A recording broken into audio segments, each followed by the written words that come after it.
Good afternoon. Well, our big holiday weekend continues here at ABC Sports, starting with the final day of regular season play in the United States Football League. And on this final day, one playoff berth is still available. First, however, let's look at the teams that have already assured themselves of a place in the 4-team playoffs. Those are the Philadelphia Stars, the Oakland Invaders, and the Michigan Panthers. Now, the final berth will go to either the Chicago Blitz or the Boston Breakers. You see the possibilities there on your screen. I think we can sum it up simply by saying that to get into the playoffs, the Boston Breakers must win their game and count on the Chicago Blitz obliging them by losing theirs to the Oakland Invaders. What will you be seeing today? Well, here are the games. In most areas of the country, it'll be the Oakland Invaders against the Chicago Blitz at Soldier Field. The rest of the country will be seeing the Arizona Wranglers against the Michigan Panthers, that game at the Silverdome in Pontiac, Michigan. Also this afternoon, immediately following the USFL game, you'll be seeing our final day of coverage of the National Sports Festival from Colorado Springs, Colorado. Today we'll be featuring boxing, track and field, and gymnastics. Right now, however, let's get going with the final day of regular season play in the United States Football League. ABC Sports presents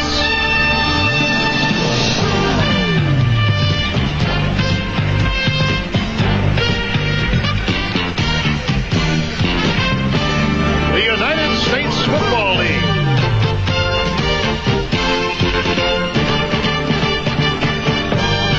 Live from the Silverdome in Pontiac, Michigan, the Arizona Wranglers against the Michigan Panthers.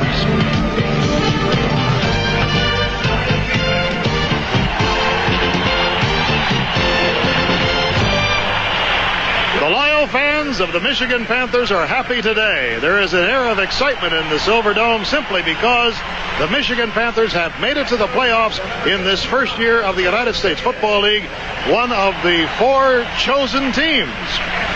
And so the fans have turned out probably more than any other time of the season, although we don't have an accurate count, to herald these Panthers. Just how they fit in the playoffs has yet to be determined. Good afternoon, everyone. I'm Bill Fleming. In a moment, you'll be hearing from Lee Corso, and a little bit later on from Steve Garagiola. First, let me say that the Michigan locker room today was all excitement. The Panthers are very pleased that they have made the playoffs. They either will win the Central Division championship or they will make the playoffs as a wild card. They, quite frankly, want to make it as the champions of the Central Division. They feel confident they can do it. But let's find out from our expert on the United States Football League, who's been with us all season long, Lee Corso. Lee, here is a team that lost first of its 4 of its 5 games to begin the season, then has won 10 out of 12. What happened? Well, first of all, their owner's got some money. He went out and spent it wisely and got some good football players. But they've got the best offensive football team in this league when it comes to balance. They're a great running team, but when the team tries to stop the run, they throw for touchdown passes, and they're really dynamite when it comes to that. They have a quarterback by the name of Bobby Hebert. Now, Bobby came from Northwest Louisiana State, and yet he was picked by Jim Stanley and the staff as the 6th best quarterback in college football. Now, that's quite a tribute to him. Not only that, he's got some good size to him. See, he's 6'3", 208 pounds, and he's got a dynamite nickname. He's the Cajun Cannon. And now watch the Cajun Cannon throw this bomb, the 3-time All-American from Michigan, Anthony Carter. Carter averages 19.1 point yard every time he touches it. But watch this. Hebert will throw a pass to Derek Holloway, number 27 from Arkansas, who averages 22 yards every time he catches one. That's why they got a great offensive football team. Did you notice on that particular one how he let that bomb go from the 50-yard line? And here's a good look at Anthony Carter and Derek Holloway. Not big. 5'11" for Carter and 5'7" for Holloway. But they got great speed, tremendous concentration, and they're both winners.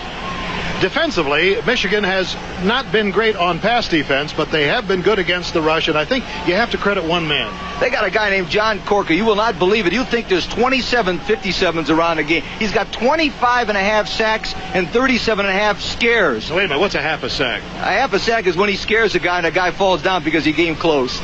I don't know. I didn't heard that. Let's talk about Arizona. Arizona was a team with a lot of promise when the season got underway, and yet now they've lost, 9 in a row, and they're really just playing for pride here today. Well, they got a chance to win. Why? Michigan's number one thing that they don't do as well as anybody else is defend against the pass. Arizona's got to throw it. They got to be careful not to get sacked. because Cork and his group will go crazy. And the second thing, and most important, they got to be awful lucky.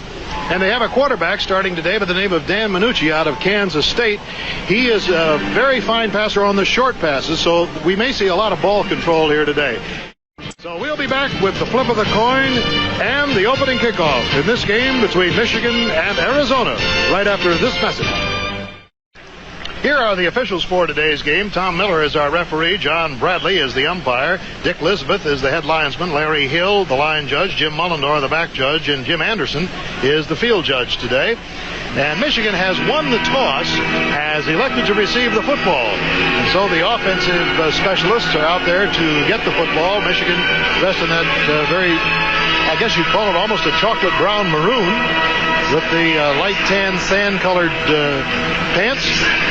On the opposite side of the field are the Arizona Wranglers in their bright yellow with the dark blue side stripes, the gold helmets, and they will be kicking off to the Michigan Panthers, who come into the game with an 11-6 record going into this final game of the 1983 regular season.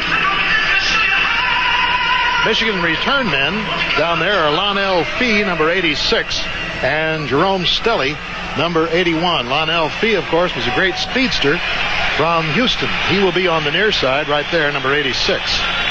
Great wide receiver for the Cougs. And kicking off will be number 85, Phil Denfeld. And we're set to go, and it's been really a very warm afternoon here in Michigan, but the temperature inside the Silver Dome is about 78 to 80 degrees. And here comes Lonnell Fee. Big hole for him at the 30, and he goes to the 43-yard line. Tremendous blocking ahead of Lonnell Fee, a 38-yard return for him, and Doug Banks brought him down. Now, let's set the offense for the Michigan Panthers, who will have Bobby Hebert as their quarterback. John Williams, the former Wisconsin star. Then Ken Lacy out of Tulsa. Anthony Carter, Derek Holloway, and Mike Cobb, a former Michigan State player, is the tight end. Offensive line, as you can see, has been a very effective line this year. Wayne Radloff, former great All-America from Georgia, the center. He's got Godfrey, McGriff, Dornbrook, and Penny up front. Straight ahead, and it's Lacy getting a couple.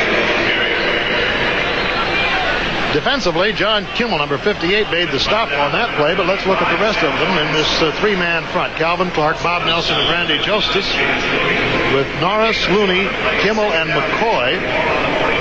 And in the deep lanes, it'll be Walker, Epps, Red, and Ronnie Harris. Michigan's ball right on the 45-yard line. We've just begun from the Silver Dome. The Panthers, as I mentioned, have made the playoffs. Just how they will fit in the playoffs will be determined by the action today. They can control that. If they win this, they win the Central Division title. That's what they want to do. And then they will play Oakland here next weekend.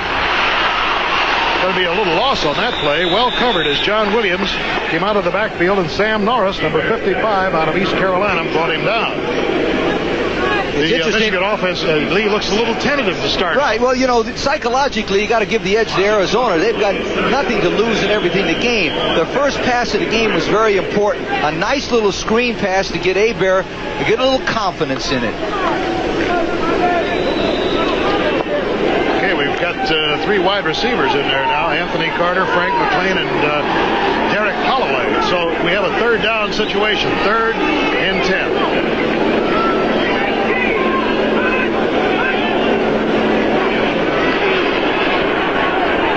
It's intercepted right into the arms of the player who was defending on it. That's number 46, Ronnie Harris. The receiver fell down, actually. And Ronnie Harris returns it all the way down to the Michigan 28-yard line. There's a marker down, however, at the line of scrimmage, so let's not be too certain that the Wranglers will have the ball. It may have been a roughing penalty. Let's see. Preliminary signal was that it was a foul against Arizona. What a break.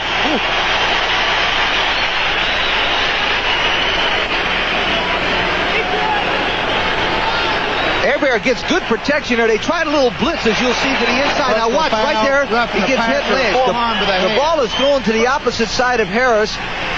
Harris gets up and makes a great run on it. 5'11", 180 pounds from Georgia, a rookie, but that really was the break that Michigan needed to get some juice in them. They look flat right now, and Arizona looks like they come on the plate.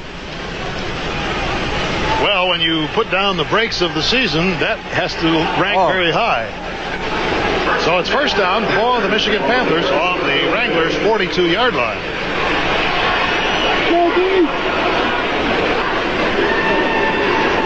This is Lacy. Not much there. Covering on the play, number 56 is Larry McCoy out of Lamar, and Roy Epps out of Clemson. Good look at Lacy. Lacy's been a real surprise for them this year. You know, he was a linebacker at one time in his life and decided he'd like to give that up and play fullback, so he went to Tulsa. Tulsa is 6'1", 220 pounds. His longest run of the year this year has been 59 yards, so he does have enough breakaway speed to score from a long way out. I'm going to guess that this crowd is well over 30,000 this afternoon to watch these Michigan Panthers in action against Arizona. They have a 2nd and 6, and Lacy is back, and he's going to throw. Throws deep, has a man. Holloway's got it for a touchdown.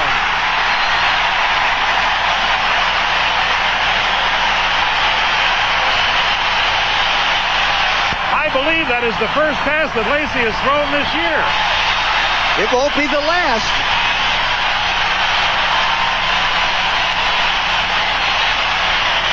Little Derek Holloway out of Arkansas beat his man down there, and that long, high pass got to him just in time. You'll notice the handoff goes to Lacy, and it's that same kind of favorite running play. He got McGriff, number 61, and free in front of him. Watch the concentration on Derek Holloway's eyes. Just watch his eyes. You'll see the white of them right there. Watch his concentration. Oh, magnificent play, because his eyes never left sight of that football. Novo Bojovic puts it up and through. And so, with 12 minutes and 24 seconds to go in this first quarter, that certainly could be applied here to this game this afternoon, because if Michigan doesn't get that penalty, they don't have 7 points. And they don't have the momentum, because Arizona had it to start the game. All right, here's the boot as Harold Blue is back. Wally Henry's got it. Marker down at the 16-yard line. Didn't take long for the Panthers to move the ball down the field thanks to that 38-yard touchdown pass, the first one thrown by Lacy this year to Holloway. Just 4 plays, but again, a very fortunate break on the intercepted pass that had to be called back. And Arizona, instead of having the ball on the 23-yard line in Michigan territory, gave Michigan the ball in their territory at the 42 with a first down, and then, of course, subsequently the Michigan team scored 2 plays later. Another costly penalty. Illegal block above the waist, number 32, first down. All right, let's take a look at the offense with Dan Manucci starting at the quarterback role. Darrell Clark, the former Texas star, will be one of the running backs. Then Steve Howell, former BYU star. Neil Bauholm be at one of the wide receiver spots. And Harold Blue is starting at fullback in place of Steve Howell. There's a switch. Manucci back. Got his man right over the middle, Mark Keel from Arizona. Now that's the strategy today against this Michigan defense. And that is to control the ball against Hughes, Tiffin, and Padgett. Corker, Bentley, Canavino, and Borland. And Chapman, Greenwood, Arnaud, and Oliver Davis. To control the ball, Manucci's good on the short pass. And he has to throw the ball quickly to eliminate the pass rush. Boston almost beat this Michigan team with a quick passing game. 7-0 in this first quarter, and Michigan is out in front. On the delay, it's Harold Blue getting up to about the 26-yard line. And number 52, whom you'll hear a lot of today, Carl Borland out of Wisconsin, and Ray Bentley, number 50. Bentley, the leading tackler from Central Michigan. Bill, I don't know how the game's going to come out, but I'd say this for the Arizona coaching staff already. They are attacking the Michigan defense intelligently. Short passes, quick draws, and some screens. Second down. Ball is on the 26-yard line. We're just 4 minutes into the game here at the Silver Dome, and Michigan is out in front. There's a first down completed to Mark Keel up to the 42-yard line. Oliver Davis on the coverage, number 21. If you notice from the end zone, Manucci gets good protection, but notice how fast he's throwing the ball. Boom. He's throwing the ball before Corker and his men can get there. Mark Keel has caught 23 passes in the last 4 weeks for this football team, a rookie from the University of Arizona. Question I might ask you is what has happened to Jackie Flowers after catching 11 passes for touchdowns in the early 2 or 3, 4 games? Hasn't caught one for about 10 weeks. Hand off to Blue. No way. Good coverage by the Michigan defense. Alan Hughes, number 98, and Kyle Borland, number 52. You'll notice they'll try to give what you call an inside handoff, and the left guard pulls number 63 Keywell, but 52 Borland from Wisconsin plays good outside position and makes a tackle. You cannot beat Michigan running east and west, and that means from sideline to sideline. You've got to go right at them and throw the ball, or else they'll just eat you up alive. So we have a second down. The ball is on the 42-yard line. Arizona trailing 7-0 here in this first quarter. 9 minutes and 37 seconds to go in it. Beauty. Oh, and what a hit. Incompleted. Clarence Chapman put a stop right on the receiver, and it hurt him. Watch the hit by Chapman from Eastern Michigan. It's a fair legal hit, but let me tell you something right now. Upstairs, the coach is saying, we've got to throw the ball deeper. Clarence Chapman, number 22, should not be that close to the line of scrimmage. We're going to have to try to throw a long one to loosen those secondary backs up. So Clarence Chapman, the former Michigan star, makes the stop on Keel. Was it Keel? It might have been Mike Hearn. Can't quite see. There's a good look at Doug Shively, Arizona coach. Doug is 44 years old. He was a former assistant coach at Atlanta. He's hired all assistant coaches who are good teachers. Very good point. So the clock is stopped. 9 minutes and 31 seconds to go in this first quarter. The Michigan Panthers, who have already clinched a playoff spot, are leading 7-0. Former UCLA star, play with the Eagles. Third down and 10. Manucci rifles one, and it's intercepted. On the ricochet, number 21, Oliver Davis of Tennessee State, got the ball as it slithered through the fingers of the intended receiver, Keith McGee. Now you watch Neil Ballholm from BYU go back. Now this is not Manucci's fault. He drilled this one right through Ballholm's hand, and there's no reason in the world he shouldn't have caught this ball. And then good reaction by Oliver Davis. Right there, that ball goes right through his hands, and Oliver Davis just lucky. Now right now the breaks have gone to the Michigan team, and what Arizona's got to be careful. They cannot afford to get blown out early, or they're liable to fold a tent and go home. Then Big they're in play trouble. by Oliver Davis.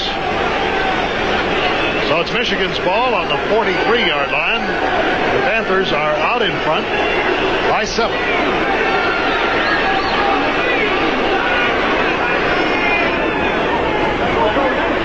Pretty good defensive play as Ken Lacy started through.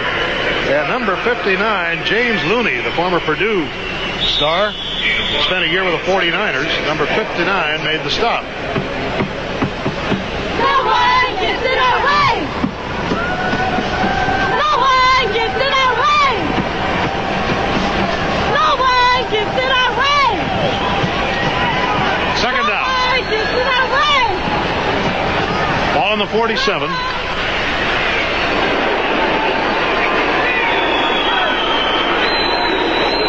Oh, look at that hole. There's a marker down. Ken Lacy goes roaring through a big hole in the line, but it may be called back.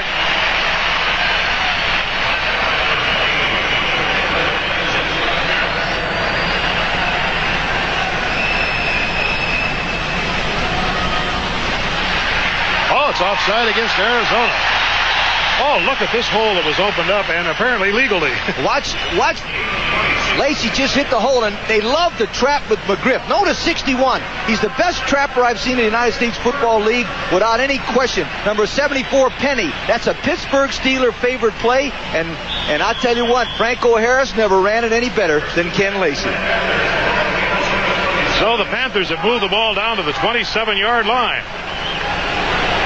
Leading ball carrier for the team.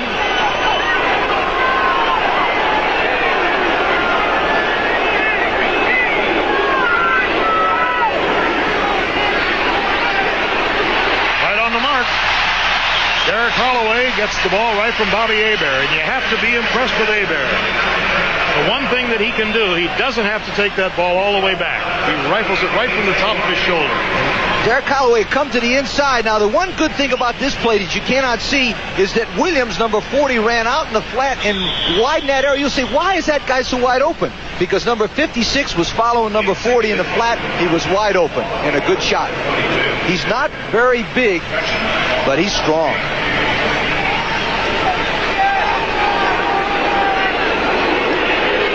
Second down and a yard.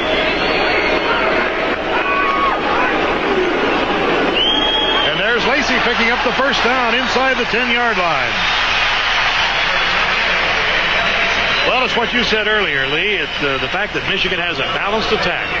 That is the secret to their success. Let me tell you the secret to winning championships. If you don't believe me, check out the Redskins and every other football team that's making this playoff. You become a running football team that can throw the ball, and you got a better chance to win the championship than anything else. If you don't believe me, ask Tampa Bay. Which was eliminated, by the way, from the playoffs last night with the loss to Birmingham. By a running team. First and goal to go inside the 10. Michigan leading 7-0. We're in the first quarter, 7 minutes to go, and this is going to be another touchdown. Lacy roars through a big...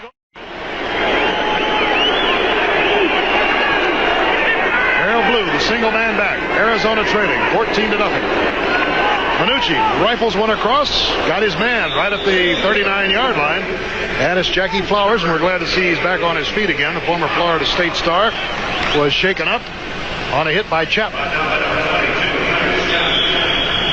One of our other games going on today, Boston trailing New Jersey 3-0. Well, the Breakers can't afford to lose, of course, that one. They still have some hopes. It's 100 degrees, we understand, in Boston, as the eastern seaboard is getting one of those muggy heat waves. First down for the Wranglers. On the draw. Ray Bentley, number 50, is a man who has been in on many a tackle this year for the Michigan Panthers. And the other game has Chicago leading Oakland. By the way, Oakland will be Michigan's opponent if the Panthers continue to win today. They will play here in the Silver Dome next Sunday.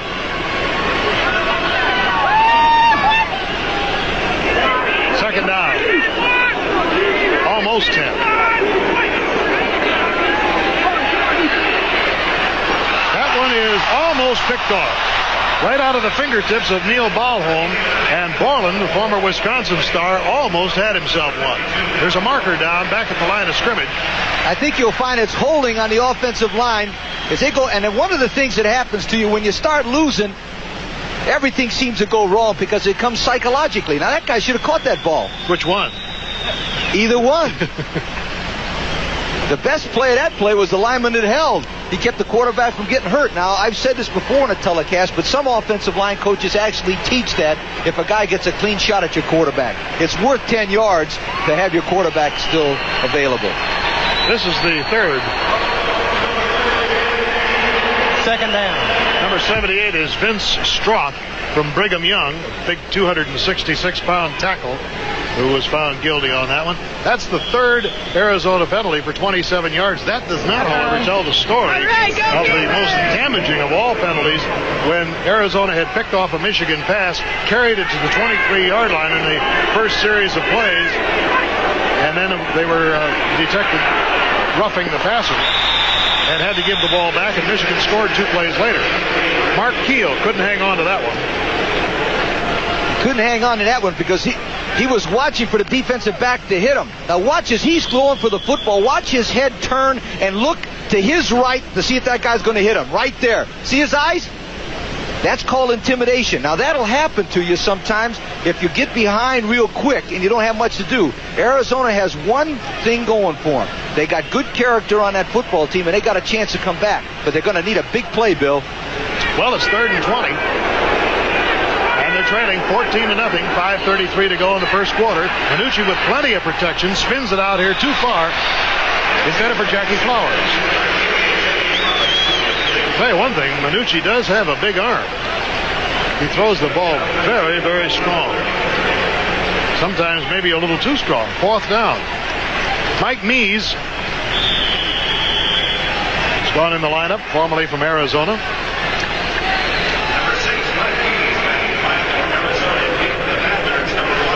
Anthony Carter led the Big Ten in punt returns. His value to Michigan was, without question, he was named the most valuable player his senior year. Mike Whitehead will do the long snap here, and it's perfect. Oh, and what a kick. It drives Carter all the way back to the 15-yard line. Watch out, he's got a hole. Oh, look at him move. Trapped on the sidelines and out of bounds, and boy, the official really got nailed. That was a 53-yard punt, and the official is out cold. Carter, trying to backtrack, ran right into the official, and he took a terrible shot. Just somersaulted him over. Carter is most dangerous when he can break to the outside like he used to do at the University of Michigan. Now watch, that's when I said he's got a hold. As he comes to the left, somebody peels back and hits the official. No, he does. Watch. Carter? Yeah, right there. See, it knocked him right down. There's another angle of it. Looks like number 80 or 40 knocks Carter into the official. That's right. He's up. Well, I'll tell you this. He took a long count. That's Jim Mullendorf, who is the back judge. He might be the toughest guy on that side of the field. Whew. 59 yards. Glad to see him get up. You know, those fellows running around down there, all they've got is the zebra shirt and nothing, right. No protection. Plus, they're a lot older. All right, a good look at Bobby Hebert from Northwest Louisiana State, who's guided these Panthers to a playoff berth this year. And he's backed up by an excellent quarterback from Vanderbilt, Whit Taylor, and another newcomer, Mark Miller. Anthony Carter at the 42-yard line, and he's filled right there by John Kimmel. But I've heard Lee Corso say many times it takes courage to make that cut across and make that. Let me tell you, he's 5'11", 162 pounds, and yet he comes across in the middle where all those gorillas are. Watch, he got good concentration, and he gets cracked by Kimmel. Kimmel's 6'4", 240 pounds, and Carter just went right down. Carter is the most exciting football player I coached against in the Big Ten in the 10 years I was there. Really? Yes, by far. Well, Hebert has been 3 for 3. Lacy has 1 pass today. So Michigan has been 4 for 4 in the passing department. There is Cleo Miller in place of Ken Lacy, number 33, at the fullback spot. Cleo comes from Arkansas Pine Bluff. Played with the Cleveland Browns, for 8 or 9 years. He's a real veteran. There's Jim Stanley. He come a long way from Lynch, Kentucky, to Texas A&M with Bear Bryant, from Amarillo High School with Bum Phillips, to here.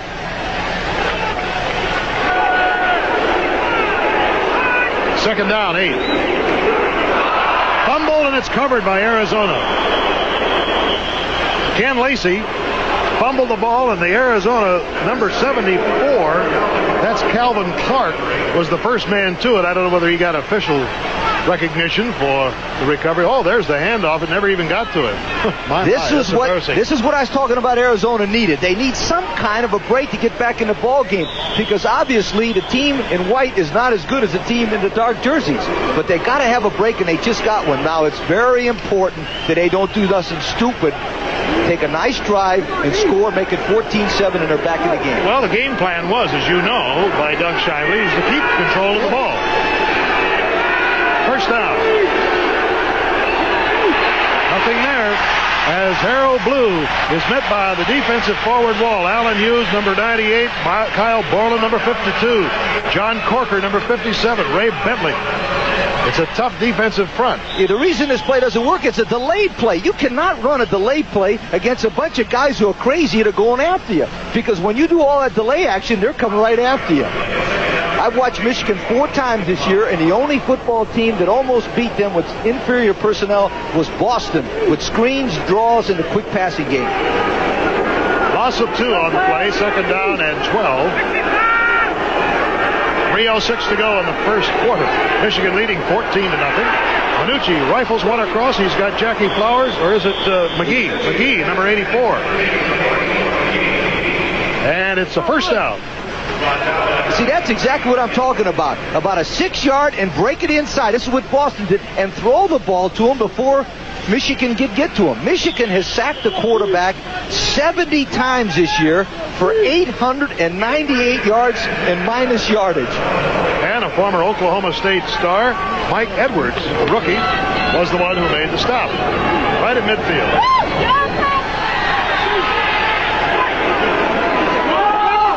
Now there's a draw that gets about 2. As Blue makes it just across the midfield stripe. I'm laughing, but at least it got to the line of scrimmage. That other one didn't even get to the line of scrimmage. Alan Hughes, a homegrown product from Western Michigan, was the man who made the stop on the play.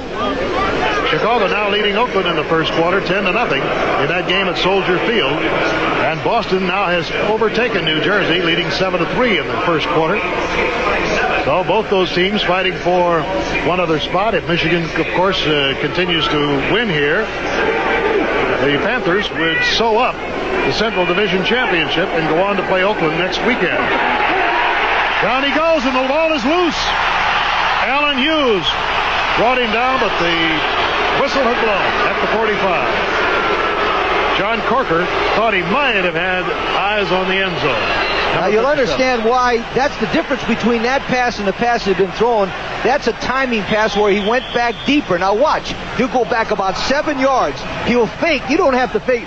They just keep coming. They don't care where you are. You notice how deep he is? That gave the defensive line, Hughes in particular, a chance to get to him. You don't have enough time against him, Bill. 3rd down and 15. Manucci looking things over. Remember, the Wranglers also had Alan Risher on the sideline, the rookie out of LSU, who started the season, but he's gotten banged up a little bit. And oh, look at this. Talk about getting banged up.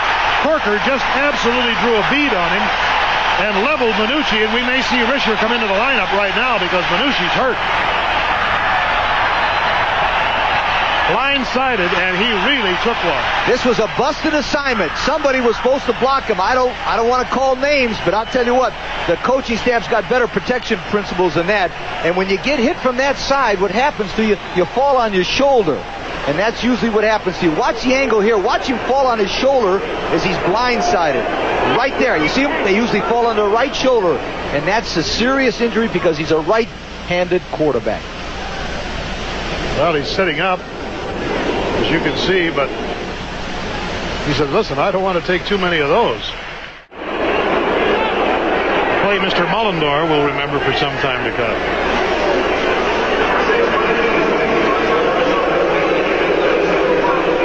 Fourth down and 20.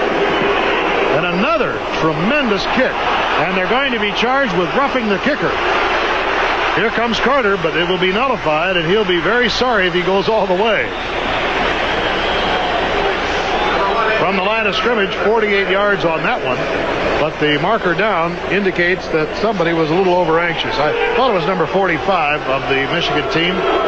We'll see who it was. This replay will show one of the most dangerous positions to be in football, which is the punter with his leg up in the air right here. Number 45 hits him right there. Now you notice the difference between that and the time you'll see a guy hit a guy when somebody knocks him into him. The rule is this: if your defensive man is knocked into him by an offensive man, it is not roughing the kicker. Running into the kicker on number 45, first down. Number 45 is Tom Moriarty out of Bowling Green. And obviously Jim Stanley doesn't like that because it denies them the ball.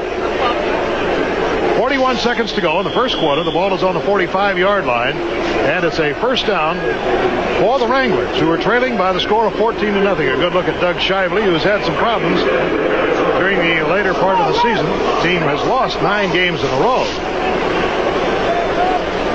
Manucci's back in the lineup.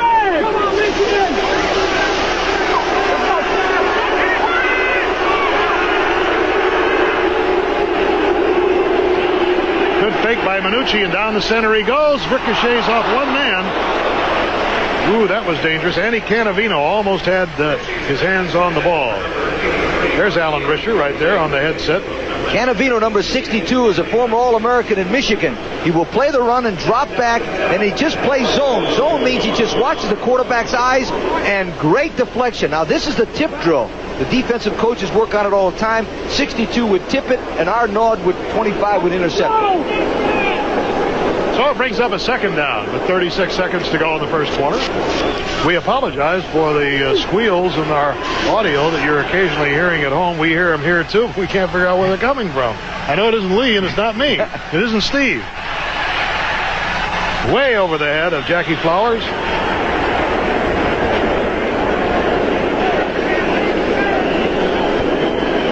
Well, in case you joined us late, Birmingham defeated Tampa Bay last night. Chicago is leading Oakland. Boston is leading New Jersey. Michigan is leading here. And the playoff picture is simply this, that if Michigan wins, Michigan will play Oakland next Sunday here in the Silverdome in one of the playoff games. Then it will be determined by what those other two teams do today, whom Philadelphia will play. Now, if Boston should win and Chicago lose, it would scramble that playoff picture somewhat. We'll explain that. Minucci over the center, and he's got Flowers. First down on the 42-yard line, and Clarence Chapman, even though he was right there, couldn't do a darn thing about it. And let me tell you something. Jackie Flowers has had a problem catching the ball across the middle. That's the rap on it. That play right there showed me that man's got a lot of courage. He's 6'1", 191 from my old school, Florida State.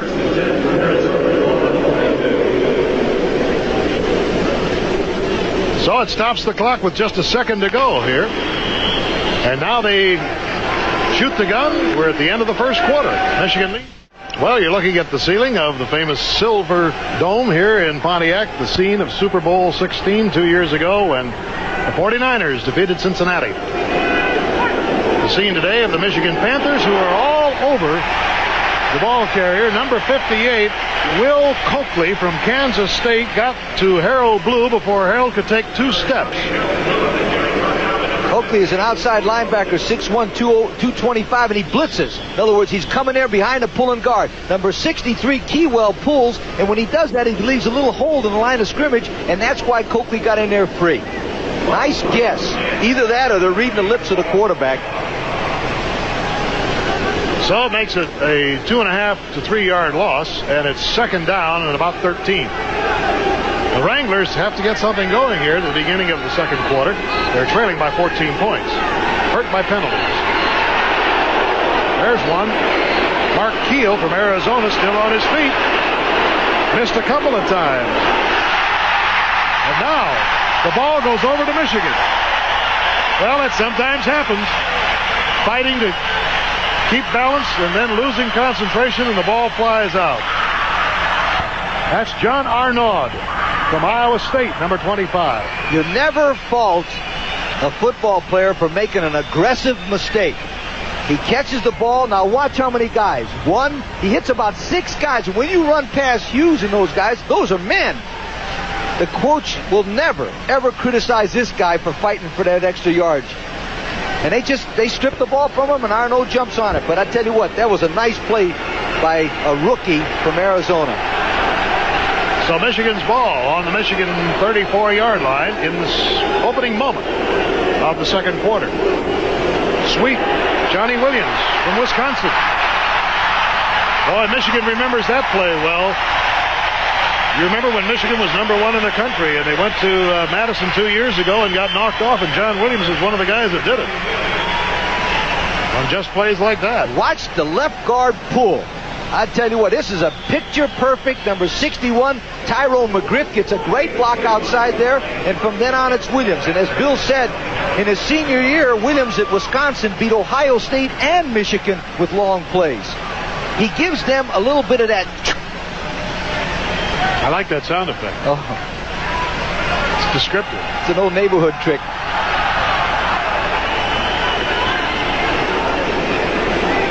First down. What do they do here? Right over the middle they go. Don Eccles And Hebert was hurt.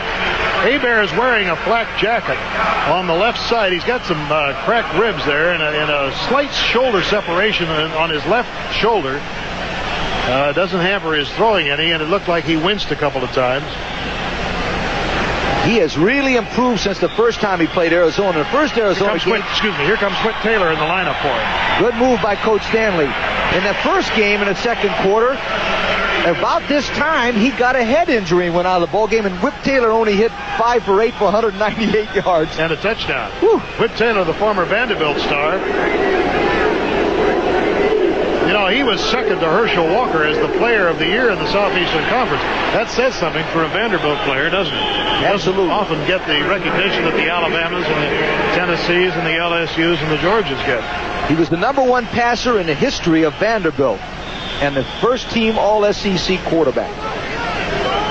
That young man right there.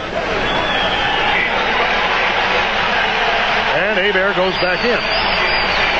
First down on the 28-yard line. Michigan leading 14-0 here in the second quarter. 11 minutes and 50 seconds to go.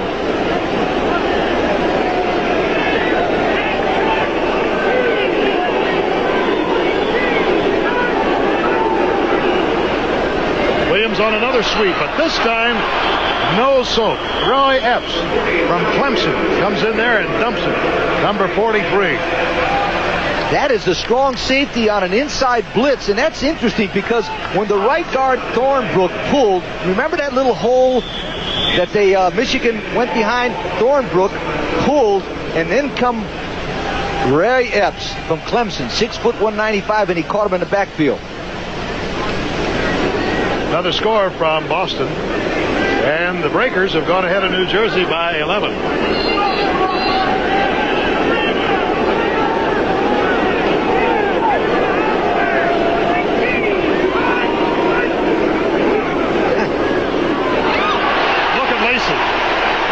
He just keeps those knees high, right up against his chin as he runs to the 25-yard line.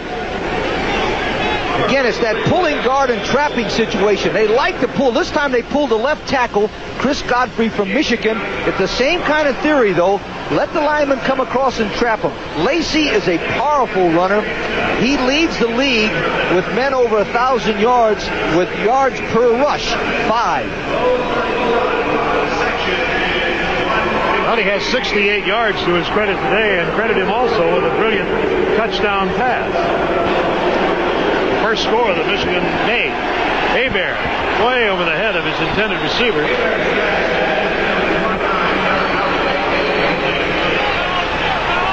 Fourth down, and Boyovich will come in the lineup. Oh, he's a bubbly little guy. He wanted to talk all about Yugoslavia. You know, he said, listen, you're going there, aren't you? I said, yes, we're going there for the Olympics. Oh, he said, you will love it. I said, well, you know, it's not the first time we've ever been to Yugoslavia. We love your country. I could not believe he was sitting with those cheerleaders before the game. I don't think I could coach anymore. He's 7 out of 12 from the range that he is now, which is 42 yards. Got plenty of foot on this one. He's got it. Novo Boyovich puts it through for the 17th point of Michigan. So we have 10 minutes and 3 seconds to go in the first half here from the Silver Dome, and the Panthers take another step toward the championship.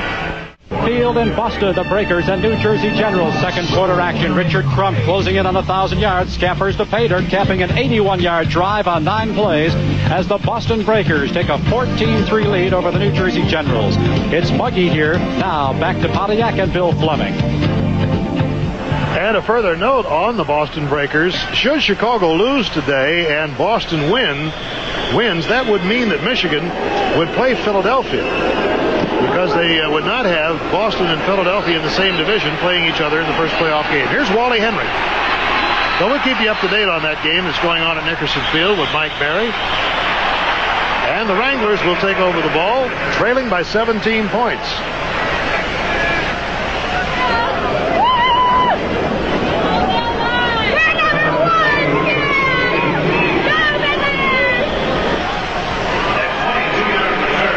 Michigan has dominated things offensively, Lee.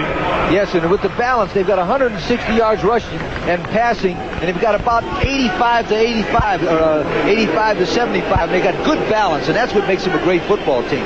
As I said at the beginning of the show, that makes them a champion. First down for Arizona as Minucci, although shaken up earlier, throws a beauty right on the sidelines, and it is missed by Mark Keel. Now you'll see that coach right there is Ken Stevenson, a former Kansas line coach, and he's talking to the offensive line, and they've got a board down there, and he's probably going over some of the stunts that the other team has done. Ken Stevenson is a fine young coach. Let's see if we can hear him. See, he's talking about that blitz where they had him and give him a problem. That's that little guy he circled there.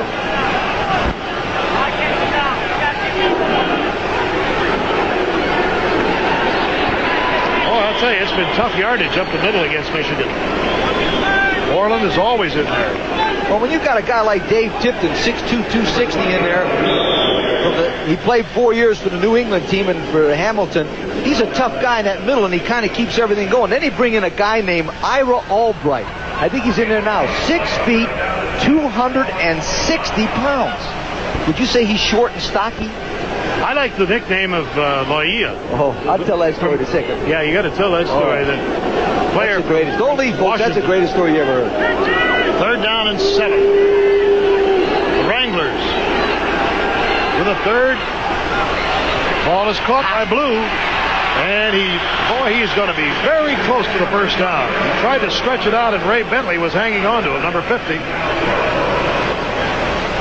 You'll notice they'll send everybody down the field, and then Blue, number 20, will sneak around. You'll notice he's in the bottom of your picture. All of a sudden, he'll pop up like he's in the open field. Now, when you catch the ball, Blue, head up north and south, not east and west. You see that? That one step, and boom, Cannavino knocked him down. Yeah, and it cost him that precious foot. All he needed was one more foot for the first down. He didn't get it. Mees is punting.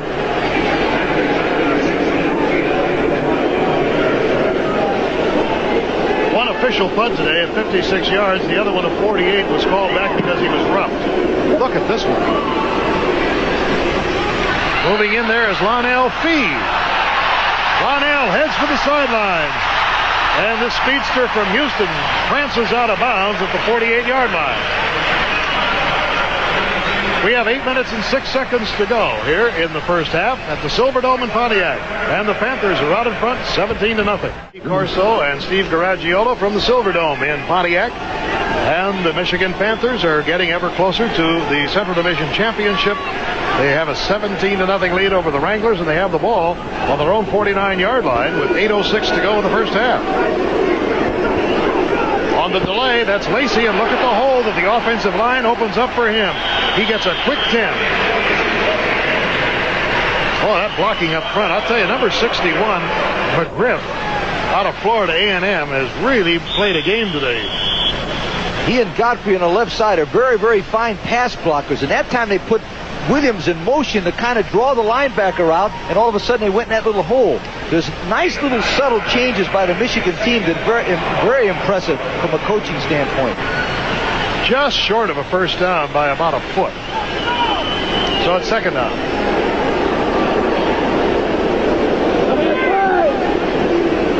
Watch the bomb. And that is Williams, who catches it at the 39 and steps out of bounds. Sam Norris from East Carolina covering. Notice that thing that Bobby Hebert has on his wrist there. He's taping. Those are his plays. See all that? It's kind of like a crib sheet. And he's got them all numbered there. And you see he looks at them. They flash the play in from the sideline. And he looks at it and tells the team. They flash the number in, like number 7, and then he looks and then he says 7, and they read it out, and he reads it.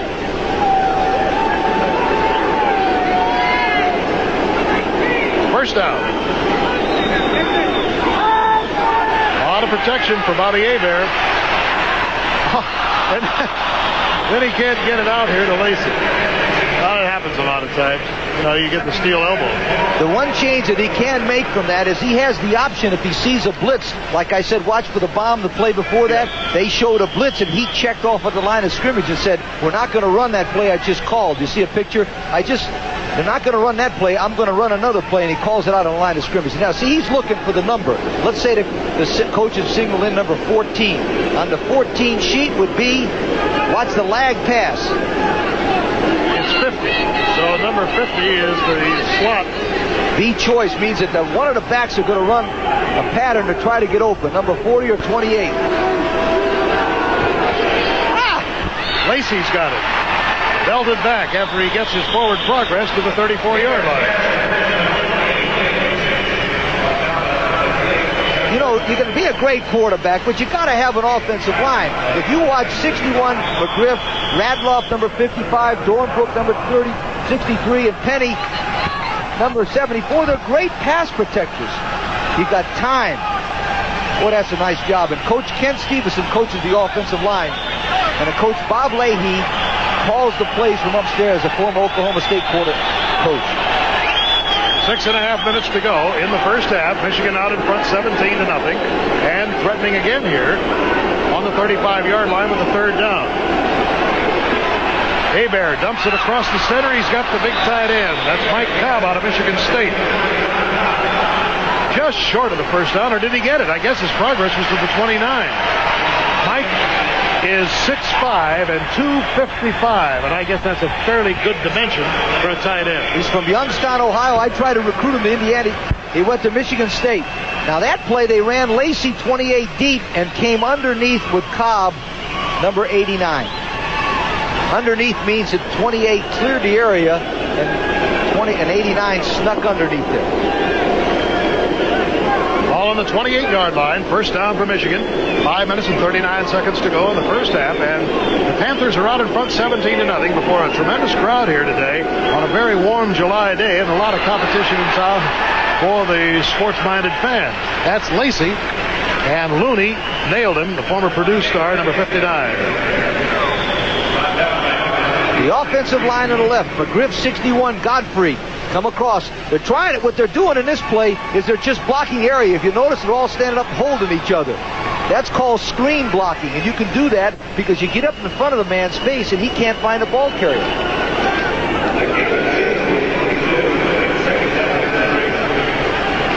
Okay, what can we expect here now? Well, the chart says that either one of the outside men have got to run somewhere open, anywhere they want. Looks like an inside or outside right there. Right there. He called it right on the nose. How much do you think we could charge the next team if they wanted to listen to these plays? Anthony Carter steps out of bounds on the 12-yard line. Carter has caught 8 touchdown passes. He just drives the man deep. The man is afraid. He's got this one what they call option. Means he could run inside or outside. The man played him on the inside, which is number 46 Harris, so he ran to the outside. That play is called choice, which means you've got the choice. The quarterback will watch you. Leo Miller has gone in with John Williams in the backfield, and Anthony Carter comes over here to the wideout spot on the right. Play number F39. What's that? Score a touchdown.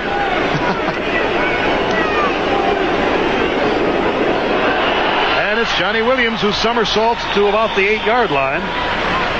Number 90 in on the initial stop. That is Reggie Fowler out of Wyoming.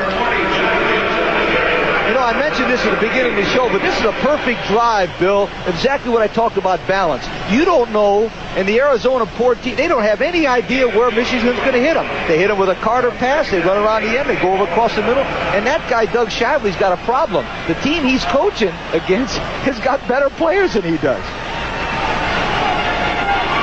Second down. About 8. Ball. Well, they actually have to go to about the 1.5-yard line. There's a good defensive play and a flag on it. Leo Miller made the run, and Randy Jostis, number 99, along with James Looney, number 59. But let's see what it's going to be holding against Michigan. And that is the second time in the 12 games that I've been watching the United States Football League that's been a holding on the running play. Most of the time they hold them when it's a pass. I can't tell you who did it, but this nice pull by McGriff, 61. He misses him. Somebody in there grabbed a hold of him. was Bob Nelson, a nose tackle, who made the great defensive stop, the rookie out of Miami of Florida, number 65. Give him credit for that because he made a great play. He's a strong guy. He holds 4 different weightlifting titles at the University of Miami. He's a very strong physical person. Boy, speaking of that, how about Derek Holloway, who is 5'7" and 162, and he can bench press 385 for Michigan. That's not bad for a wide receiver. Second down, over the middle, and it is batted away. Good defensive play by the covering man on Cleo Miller, number 58, Johnny Kimmel from Colgate. Well, that was a great play by Kimball. He's 6'4", 240, as you said. He's got the tight end man for man, and he does a great job. You'll see him in the right-hand part of your picture trying to cover the tight end, and looks up at the last minute. He was trying to cover Miller coming out of the backfield. Right, he's a geology major. Must be a nice, smart young man. Well, I think he's got eyes in the back of his head because he wasn't looking at the ball. He just kind of maybe instinctively knew it was coming and threw his hand out. Third down. All right, Michigan has a 17-0 lead with 3:55 to go, trying to get an insurance touchdown before halftime. Blitz on. Hold him out pretty well. Corner. Carter has it. Zipped away, but for a moment that Eddie Ray Walker might have gotten the ball. Oh, let me tell you something, folks. You're not going to see a better defensive play than Eddie Lee Walker's reaction right here. Watch. He gives up at the last minute. He's reacting to the ball. Carter thinks he's got another touchdown. Watch this reaction. Oh, that's a tremendous play. That young man played for me in the East-West game, and he did a tremendous job there for us in southern Mississippi. Novo Bojovic, who hit a 42-yarder earlier, will try one from 36 now, and he's 5 for 6 in that range. And they're going to fake it. Whit Taylor throws it to the corner. It is batted away. Ron Harris was the man who batted the ball away. Whit Taylor threw the ball, and Bojovic, who was the normal kicker, was the intended receiver. How about that one? And Michigan gets a standing ovation for trying that play. Now, remember, watch, the quarterback rolls to the right, but the kicker is eligible to receive the pass. You know, this is a magnificent pass. Watch it. This is right in his hands. Oh. If he'd have caught that one, those cheerleaders would never heard the end of it. So we'll be back with 3:42 to go in the half. Bill Fleming, Lee Corso, and Steve Garagiola from the Silverdome in Pontiac, Michigan, the scene of Super Bowl 16 and the scene today of the Michigan Panthers in their final regular season game, and they're leading 17-0 over the Arizona Wranglers. We have 3:42 to go in the first half. Manucci fires it to Flowers on the sideline. He's out of bounds when he caught it. Doesn't count. The rule says that you must have both feet in bounds when you catch the football. Now, you be a judge for yourself from this angle. Nope. Just had one in. I'm going to give you a perfect example. Michigan has 100 yards passing and 101 rushing. Does that answer that question about balance I said? That's why they're going to make it to the championship. The leading offensive team in the United States Football League, the Michigan Panthers. Manucci, heat from behind. He delivers it just in time, and it's a completed pass to the 27-yard line. I think Steve Garagiola has a report for us. Thank you, Bill. I'm here with place kicker Novo Bojovic. Novo, we knew you could kick. You look like Anthony Carter on that pass play. No, I was trying to be like Anthony Carter. See, like, we always did this, you know, like, we tried this, like, since season start, and coach told me that I can catch the ball, and I'm pretty fast and stuff, so I thought I can run those defensive backs or linebackers, whoever back there is. And it worked all week and stuff, so coach put in the playbook, and we tried it, and we almost had it. He barely got the ball with a fingerprint. You think you're Daryl Yepremian, don't you? I don't know. You know, I want to be an old boy. That's it. Thank you, Novo. Bill, back to you. All right. He comes from the southern part of Yugoslavia and said, yes, I will be there for the Olympics if I am not kicking in America. 3:04 to go in the first half. Back in a moment. Michigan today, and the Panthers have made the playoffs in their first season in the United States Football League. I imagine that Mr. Alfred Taubman and Max Fisher, the co-owners of the team, are delighted. Oh, what a hit. Calvin Murray, the former Ohio State star, had a welcoming committee right at the line of scrimmage, and John Corker, Ray Bentley, and Kyle Borland This is called a jump play, which means he tried to jump for the first down. Remember, any part of his body that hits the furthest part of the field is where the ball is spotted. So right there with that extra effort, the young man from Ohio State made a first down. One he will remember. That's boy, they're all over. Bentley right Bentley, there. wow. 50. He has 78 tackles this year and 24 assists. He's the number 2 ranked tackler on this football team. Ray Bentley, number 50. This is the first down that Arizona has made here in the second quarter, and we played almost 13 minutes. That was not inbound. He was out of bounds. Jackie Flowers just not. The timing isn't quite right. One step too far. He's got to know where the part of the field is. Now, what you try to do is drive the man deep, and now what they have a drill called the drag feet drill. Catch the ball, now Jackie, and drag your feet. He almost got it in. That ball just took him out a little bit outside. He's had great coaching at Florida State in the passing game from Bobby Bowden. He's a good football player. He's young, but he's a good one. Second down and 10. The Wranglers have 2:11 to go here in the first half to try to get on that scoreboard. They're trailing 17-0. Little one over the center, picked up by Steve Howell, the fullback. There's a marker down, and it may be that Minucci was roughed again. Absolutely. Was it? Yes, sir. Yes, sir. A flagrant foul. They went after him. Now, what they have, I always had a statistic called a scare. That means if you get close to the guy, make sure if you can't hit him, you scare him. Now, this is a real good hit from the left side of your picture. You'll see coming in right here. You see that? Oh, yeah. The elbow around the face, that is dangerous. And in some cases, you can disqualify a football player. I'm not so sure it was deliberate. I mean, the man was coming, and of course, he was knocked into him by the man coming in on the right. So you have to take that into consideration. Personal foul, roughing the passer. We tack it on because the pass was complete. First down. Well, that says it, doesn't it? Officials doing a good job today and taking a good deal of punishment from the rather warm, humid air in this Silver Dome. That's Tom Miller, the referee, and earlier Jim Mullendor was KO'd on the sideline, but he got up off the canvas and is continuing as the back judge. First down. Arizona and Michigan territory. 2:02 to go in the first half.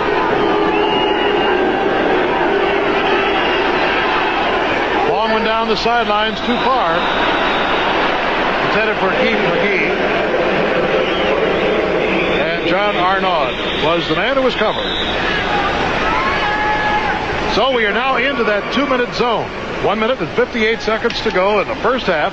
And the Panthers of Michigan are leading the Wranglers of Arizona 17-0. Now the question is, what will Arizona do with a minute and 58 seconds to go and a second down situation? One thing, Michigan has gone to the 5 defensive back concept, so Arizona's got to be careful of throwing a ball across the middle because there's an extra back in there that might intercept it. Okay, they've got Oliver Davis, John Arnaud, David Greenwood, and Clarence Chapman, and Albert Gray, the 6th man. Minucci goes over the middle, incomplete. Almost ricocheted into the hands of Jackie Flowers. Mark Keel covered by Greenwood on the play, and there's Gray, who was also covered. They went to the shotgun. The reason they go to the shotgun is to give the quarterback a little bit more time. But they run the full blitz. Here comes number 53, Edwards. Here comes number 58, Coakley, and they put the pressure on him, and Greenwood makes a good defensive play. One of the problems with the shotgun is the fact that you say, hey, buddy, I'm going to throw the ball, and those guys can really come flying after the quarterback. Third down. The Wranglers trailing here 17-0, and they get more heat as Corker wrestles his man to the ground at the 42-yard line. John Corker out of Oklahoma State. Spent 3 years with the Oilers. You'll see number 57 from the far side of your screen come in. This is his 17th or 27th and a half sack.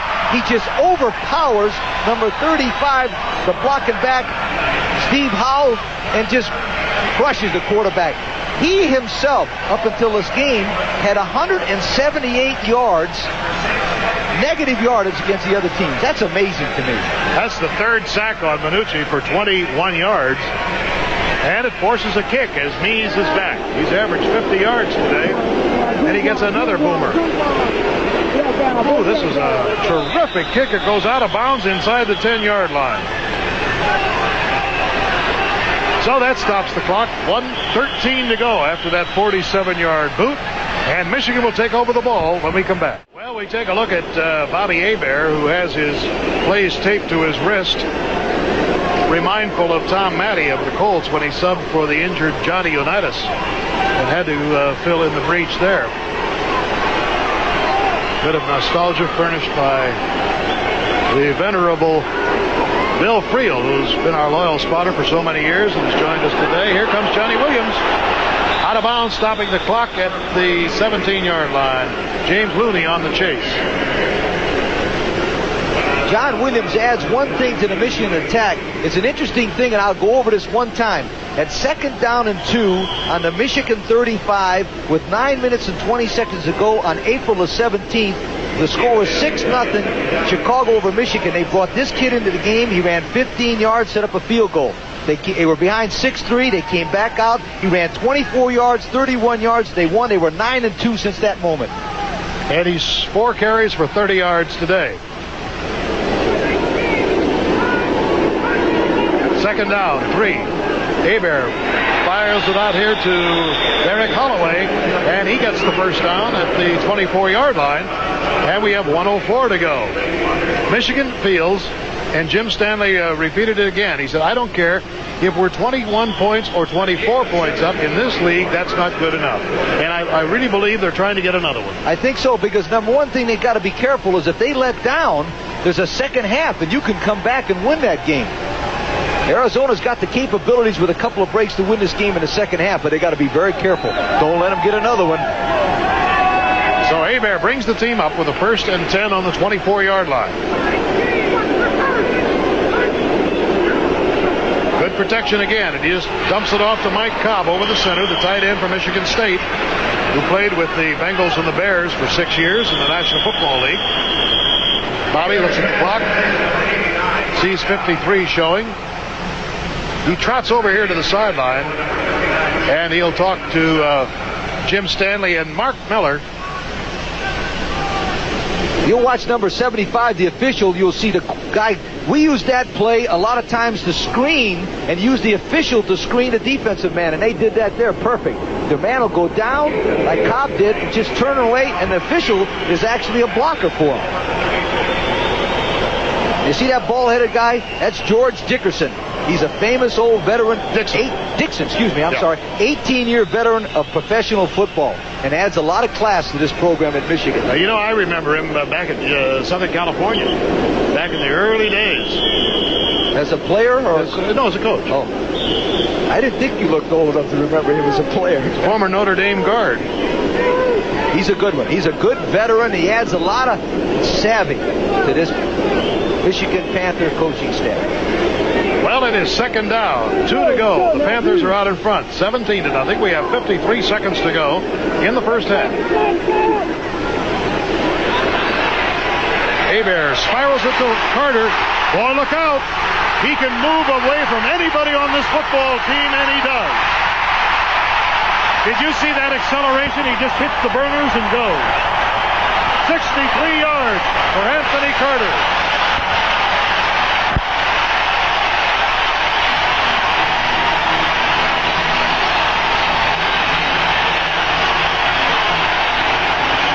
This is what I was afraid of. And I just mentioned what they got to be careful is don't let him have another one. After he catches this ball, he fakes to the inside and he whirls to the outside, and from then on it's all. Now watch. He fakes to the inside, 28. Walker is gone, and I'll tell you one thing. They couldn't catch him in the Big Ten. They couldn't catch him in the CYO Catholic League. Dynamite football player, a nice young man. And the big scoreboard says, let's hear it. And the fans certainly are letting him hear it. Wajovic puts it up and through. So it's 24-0. Anthony Carter out of Riviera Beach, Florida. comes over to receive the congratulations of his teammates. Let's take a look at him in isolation. This isolated shot of Carter demonstrates one thing about Anthony Carter that you cannot coach. That's tremendous speed and quickness. Now watch. He'll go down and catch. Now this is the most important thing. Once he catches it, watch how fast he goes from that spot to this spot. Whoop! See? You can't coach that, folks. And those are good football players. That number 41, Aaron Mitchell, was a starter for the Dallas Cowboys in 1980. He was on the all-rookie team in 1979. He's a good football player. That was the 9th touchdown of the year for Anthony Carter. Listen to these fans. They're giving Michigan a standing ovation. Look at this. We don't have an official figure here today, but I'll tell you, there is a lot of excitement generated in the Silverdome for this team. It has captured the hearts of these followers of spring and summer football. And if they do win, didn't the president do a new the president do a new thing about the tickets? What about that? Knocked the price way down from $14 to $8.50 for the playoff game next Sunday. So almost cutting the prices in half, and they well could have 50,000, 60,000 people out here. And the ball goes out of the end zone. It'll come out to the 20. Let's check in with Steve Garagiola. Steve, you must be thrilled being here at local Channel 7 and hearing all of these fans. Bill, it's awful noisy. I think I hear you talking to me. Anthony Carter is with me. Anthony, I don't think any of us have seen a move like that. Just tell me about it. Well, I tell you, it was a quick hook up the middle, and I faked inside and then went back outside, and it was all open. Then it was all foot race from there. You knew you were gone after that one step. Hey, I saw number 23, I think it was, behind me, but I know he wasn't going to catch me at all because I wanted this one real bad. Thank you, Anthony. The feeling's pretty loose down here, understandably. Bill, back to you. Okay, and Anthony Carter gets a big cheer as he comes away from the interview from all of the fans down there who are very aware of it because they have a big screen here in the end zone showing the computerized picture of our television. Michigan has now moved to almost 300 yards. Another good look at Anthony and his followers in the background. He averages 19.1 for every time he catches the ball. And again, I'll make one point about Anthony Carter and Holloway. The secret to a good passing attack is yards per reception that the receivers catch. Neither one of those gentlemen, Bill, are in the top 12 when it comes to number of catches in the United States Football League. But those itty-bitty ones don't count. It's those touchdowns that do. And they're going to let the clock run out here at the end of the first half. And these fans are really whooping it up for their Michigan Panthers, who are leading by the score of 24-0 over the Arizona Wranglers. Kick by Bojovic. And Wally Henry at the 10. Look out. And they force him out of bounds. Clarence Chapman, number 22, was giving ground, but he knew that he had to keep him contained. 32-yard return. Wally Henry is from UCLA. He's only 5'8", 180. He's done this for the Philadelphia Eagles for years. He makes a little crease there and takes off. Now, you'll notice 22, Shields, and Chapman is the safety man there and makes it good. And the kicker, Bojovic, he wants to do everything. Next we'll see him quarterbacking. That will be the day. So the Wranglers will have it. First and 10. They're trailing 24-0 here at halftime. Manucci has his man out of bounds at the 42-yard line. Number 89 on the play is Neil Balholm, a former BYU star. It's interesting that the first play that Arizona did was what they call a half rollout. In other words, don't set the bait back there. Let them roll out. Maybe you can hit the guy in a rollout come out. That's to stop the pass rush of the Michigan team. Gain of 5 on the play. Boy, Manucci's taken some pretty good punishment in the first half. He's been down a couple of times, but a big, strong kid out of Kansas State comes bouncing right back. Big rush. Throws the screen. Has Blue. And he's snagged from behind. Boy, Bentley is right there to pull him down. The screen play is set up to pressure. Let the guy's quarterback comes back, sets the pressure. They let Corker in. As you'll know, 61. lets him in, and all of a sudden they throw a screen out, but the timing is not any good. You see, number 79 is not out there fast enough. 73 Falcon is not out there fast enough, and 63 Keywell doesn't get the block, and it's all over. Nice play by Bentley, who is the most valuable defensive player in the Mid-American. Out of Central Michigan. 44-yard line. Manucci over the center, has his man, first down at midfield. And number 52, John Corker, 57 I should say. 52 was Borland. Now Corker will drop back. He's playing zone defense. He's going to come back into the outside, and then he looks. What you do in this situation, you always look to the inside. Now watch him look to the inside. The ball is thrown, and watch out. He's got his feet on that guy. Ooh.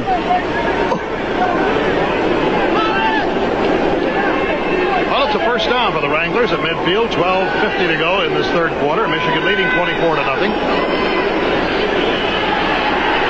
A little more protection, but this one is almost picked off. Kyle Borland got his hand on it, and it looked like Chapman might have gone right to the end zone if he'd been able to hang on to the ball. In fact, if Borland hadn't touched the ball, Chapman might still be running, because Chapman got a great jump on the ball. Borland, who's 6'3", just tipped the ball, and that's that tip drill I was talking about. It has happened so many times in a game where the ball is tipped by one defender and another one gets it. So it brings up a second down. 2nd and 10 for the Wranglers, who are trailing by 24 points here in the third quarter. Manucci. A little low. And it'll go as an incompleted pass, bringing up third down. Jackie Flowers couldn't quite get down to it, and Chapman was covering on the play. Jackie Flowers will try to run deep and all of a sudden break it out. Now, if you'll notice one thing, number 22 Chapman is too close to him. They've got to throw the ball deeper to get 22 away from him. They haven't thrown a long pass, I think, in this whole ball game. And until they do that, number 22 Chapman and 21 Davis will just sit there and knock those passes down. Well, I think that's revealed in the statistics. Manucci's completed 12 for 115 yards, so what's that? An average of about 10 yards a pass. Even if you just throw one, we call it to scare them to death.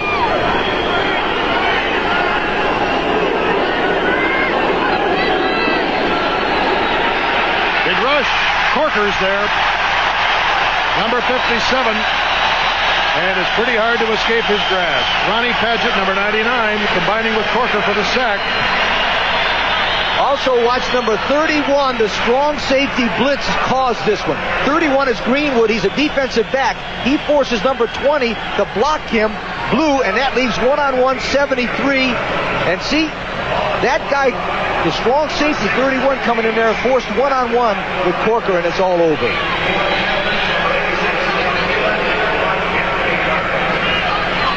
Here is Mike Needs, blasting one down to Anthony Carter. Out. Oh, he wanted to get to that outside lane, didn't he? He keeps looking over there. Uh-oh. Somebody said something. And we're going to get a penalty marker here.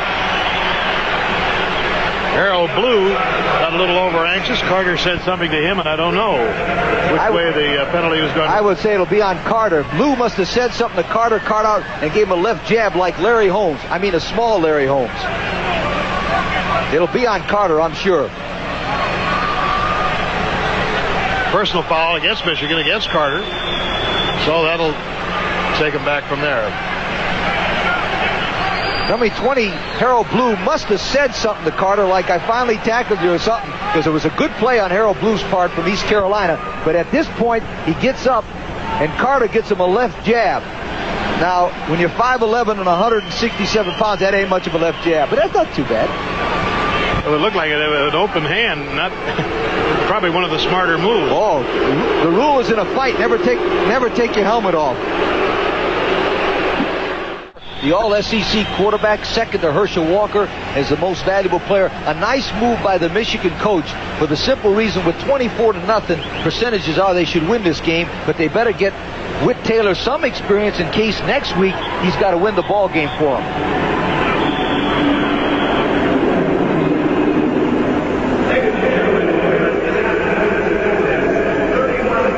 31,905.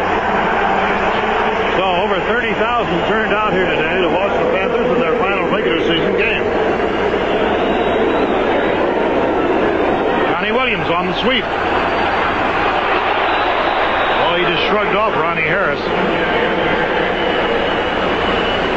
The impressive thing about Johnny Williams here at this angle, you'll see him get the ball, but watch where he's carrying the ball. This is well-coached football team. When you run to the left, you carry the ball in your left hand so you can use the right arm as a weapon. Now watch his right arm come up here and stick this guy. Boom! Now that's good fundamental football. I criticized Herschel Walker 3 or 4 times for running that way with the ball in his right hand, and you can't hit anybody when you do that. That was a great shot.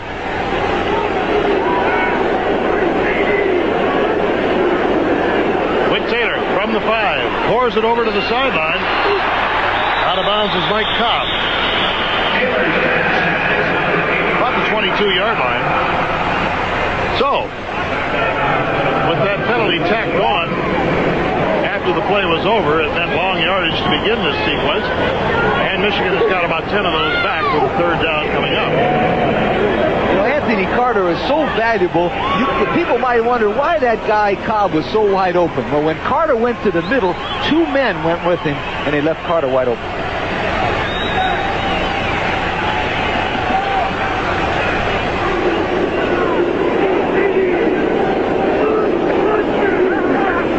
Oh, Taylor almost fell down going backwards. Got Carter.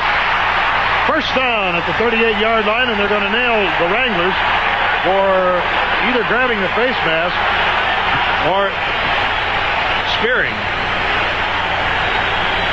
16 yards on the play. Taylor having a little trouble keeping his feet as he backwheeled.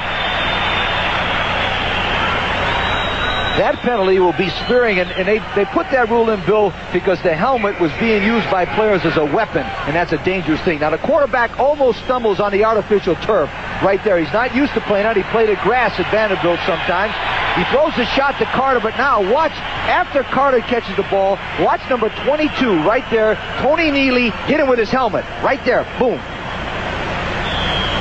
On the replay, it didn't look as bad as it did in the game. So it makes it the first down on the 47-yard line. Carter has 113 yards in catches today and 1 touchdown. Four completions. One was 63 yards for the TD at the end of the first half. Big hole for Lacy. Oh, he gets 5 awfully quick. Aaron Mitchell coming up to make the stop on him, number 41. He'll be the guy on the bottom. Well, Lacy had a good start on today's game. Careful, George. It's amazing what will inspire some people to greatness.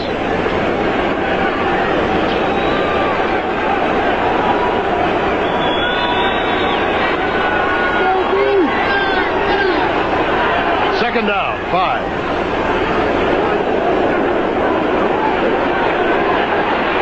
Taylor looking, lobs one. Oh, it is caught. Great play. Ken Lacy took that ball. Number 658, John Kimmel, was covering on the play, threw his arm up, and managed to tick the ball, but it was caught by Lacy on the rebound. 32 yards and a first down at the 12. It is not fair. What kind of justice can you call this? John Kimmel has got tremendous coverage on Ken Lacy. Watch, number 58, Kimball. He's running with him perfect. Puts his hands up, deflects the ball, hits it again, and Lacy catches it. Ball is on the 12-yard line.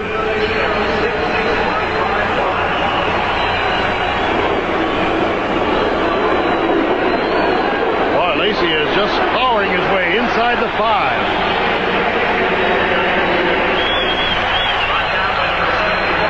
You know, I would like to say one thing in the defense of the Arizona football team, Bill. The 3 top tacklers are not here today and all hurt. They're a banged-up football team, and Michigan's doing exactly what they should do, just test them physically and run right at them.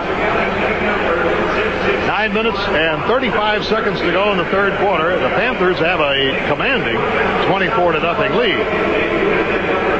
And you can't blame them for thinking in terms of next week, especially if they pump this one in. Ray Penny's playing tight end. John Williams behind good blocking, but they seep in behind to pull him down. Larry McCoy, number 56. Michigan does an interesting thing then. They move number 74, Ray Penny from Washington, who's 6'4", 256, from tackle to tight end in short yardage. In the last 3 years, 2 in the NFL and 1 here, he's caught a touchdown pass each year. Number 74, if you notice when he breaks the huddle, he comes out as an end on the line of scrimmage. Now, he is eligible. All right, it might be a bootleg. Number 37 play. Watch a man go in motion and try a little bootleg, Bub. That's what I told you. I wonder if the ball was lost up the middle. To me, like it might have been a broken play. That was Randy Jostis who came in, and the Arizona players are signaling they have the ball. I believe they do. Tony Neely, number 22.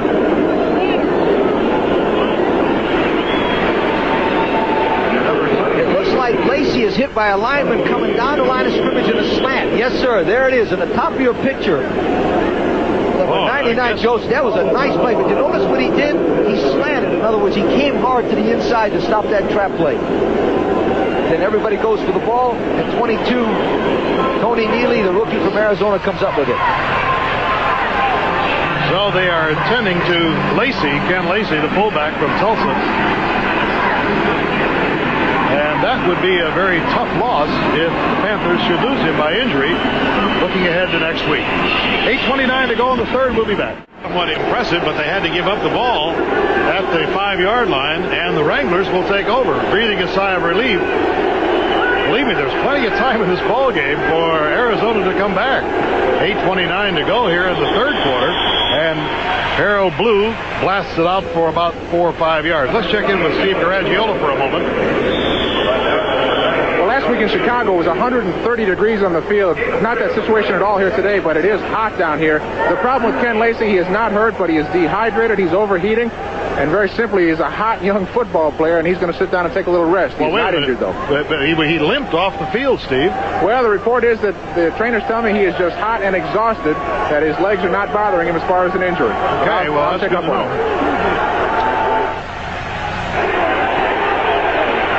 Manucci throws it too hard and a little bit behind the intended receiver, Wally Henry. And so it'll bring up the third down. And this is a big one for Arizona. One thing they do not want to do is to keep that defense out there too much longer. It is hot. The air conditioning is off in the Silver Dome. We can tell here it's really very, very warm and very humid.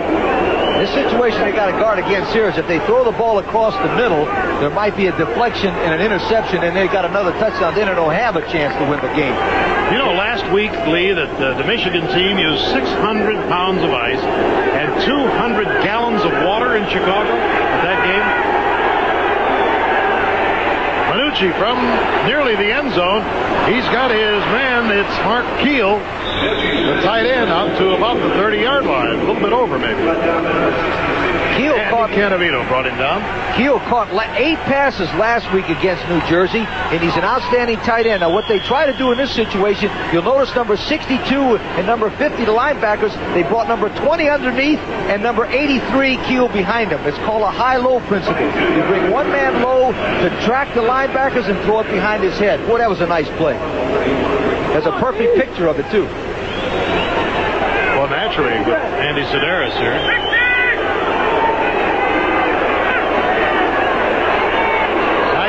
Opens up in the middle for Harold Blue, and he drags Borland to about the 40-yard line. Well, this is a great shot from the level. They run a blitz. Watch. You'll see all the linemen and everybody charging in from Michigan, and they run right past them. Oh, that was a great play. And they knock Corker down. He knocks his own man down, and there's number 52, Borland, make the tackle. The one thing about this drive I like so far about Arizona, they've got some enthusiasm about themselves. They're moving out of the huddle. They look good. And it's Corker who is having his left ankle attended to. So he may have gotten a bruise or an injury on that play. I'll tell you one thing. He's so tough, it won't make a difference to him. If it's broken, he'll walk off. Back in a moment. Replaces a former Oklahoma State player. Mike Edwards goes in for John Corker. 53 for 57 defensively for Michigan. 6.5 minutes to go in the third quarter. It's 2nd and 1 for the Wranglers, trailing by 24. Oh, they stripped the ball away, and it's a loose ball at the 42-yard line, and it's covered by Michigan. Ronnie Padgett wrenched that ball away from the ball carrier, Harold Blue, and it was covered, I believe, by Carl Borland. From this angle, you'll watch number 99 Padgett, what they call slant, which means he'll come when 75 Khalil pulls. There's a little hole in there, and Padgett will show up to the right-hand side of your picture, right there. There it is. And that's because the right guard, Cahill, pulled, and Padgett just followed him right down and stripped the ball loose. And give credit to former Michigan star Andy Canavino for coming up with the ball. 3 turnovers for Arizona, 3 for Michigan. And now the Panthers have the ball on the 42 with Whit Taylor running the offense. And John Williams goes outside. Bangs heads at the 30 and out of bounds he goes. Ronnie Harris throws him out of bounds. Let's go down to Steve Garagiola. Bill, once again, the Panthers have come out of this all right. Ken Lacy up, walking around. Again, the report is he's fine, except he's just exhausted. John Corker limped off the field, a classic injury. His calf just cramped up. They're stretching it out. He may not go back in just to rest it, but no serious injuries for any of them. Back to you. Okay. Good news for the upcoming week. As we get closer to the end of this game, of course, it looks like Michigan has got the Central Division Championship sewed up.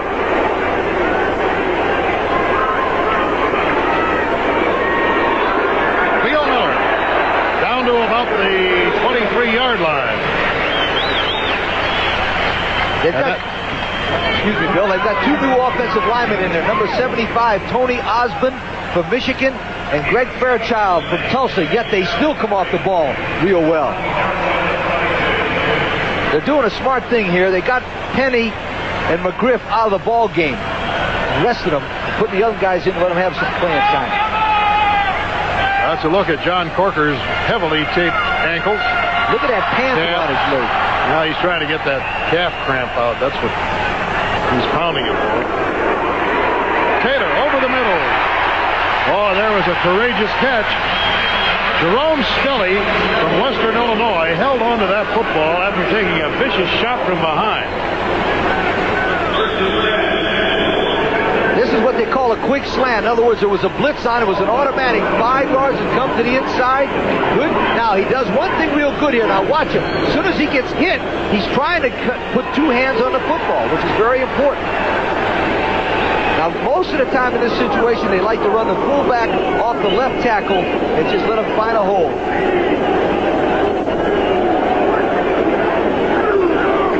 Williams, that he takes a real good smack by number 77, who came in, Mike Morgan, from underneath. Number 77. Gain of 2 on the play. 2nd down and 8. The ball on the 10. 3:56 to go in the third quarter, and the Panthers are out in front, 24-0. Despite the score, which would seem to be a bit lopsided, it's been an exciting game. Because Arizona has not given up. They're playing very hard. They stopped them the last time they got it down here. That shows a lot of character.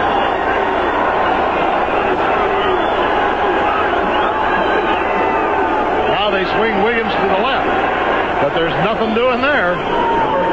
3 or 4 Wranglers are there to corral him, and these makes a 3rd down situation. The ball on the 10. This is a nice play here by Jostis, 99. Watch him get outside position. He forces Williams to cut back to his friends in the pursuit. That play, number 99 by Jostis, was as good a play as we've seen today from the Arizona team. He's from Missouri, 6'5", 262, and you gotta like him because he could have quit. 2 minutes, 57 seconds to go in the third quarter. Michigan now with a 3rd and 8 on the 10 of Arizona. Whit Taylor fires it into the end zone, incomplete. His man down there cut the wrong way. He anticipated that he would cut toward the goal post. He cut away from it, and that's why it fell harmlessly to the ground. That was Frank McLean out of North Texas State, number 82.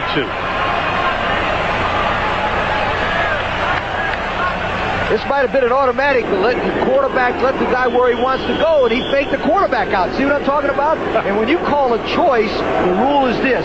Make one fake and run, because the quarterback doesn't know what's going on. Plus, number 65, Nelson was all over Taylor. So here is Novo Bojovic, who is 5 out of 6 from this range, and he boots one from 27 yards out. No sweat. And Bojovic has his second field goal of the day, and Michigan ups the lead now to 27-0 over Arizona, getting even closer to the championship.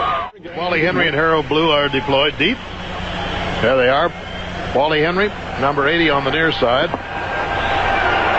Bojovic smacks it. Henry at the 5. Puts the brakes on and comes right. Good move, and Henry scampers out of bounds at about the 34-yard line. Well, you can tell he's been around. And it's Dan Manucci, who has gone all the way at quarterback despite taking some very hard knocks back there. Oh, he unloads a big one downfield, and Chapman bounces it away, but there is a marker as Wally Henry is trying to get the ball, and Chapman gets up rather slowly. Well, let's see what the call is going to be here. This will be interesting because it might come into that new rule about pass interference. Okay, offensive pass interference.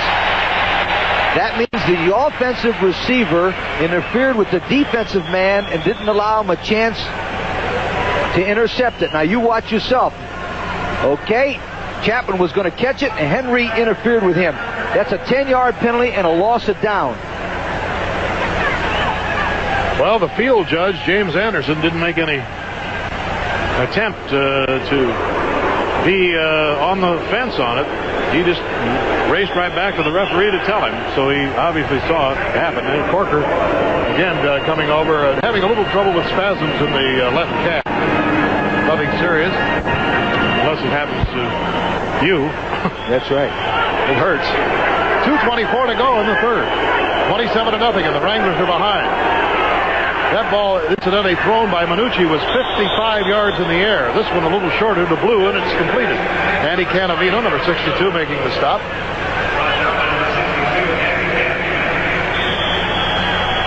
There's a good look at Manucci. You know, Manucci, when he was at Kansas State, led the Big 8 in passing his senior year.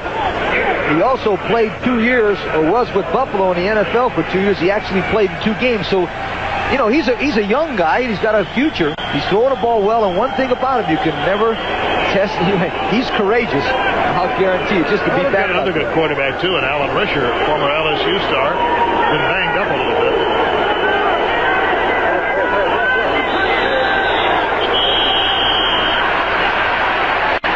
Be a delay of the game. Too much time. Now I believe we have a report from the sideline. Steve? Thank you, Bill. We're here with John Corker. John, first of all, what's the status of your injury? Oh, just cramping up. I guess Chicago's finally catching up with me. It's pretty hot out here today. Speaking of Chicago, looks like they're winning, which means Oakland comes here next week. Any feelings about that?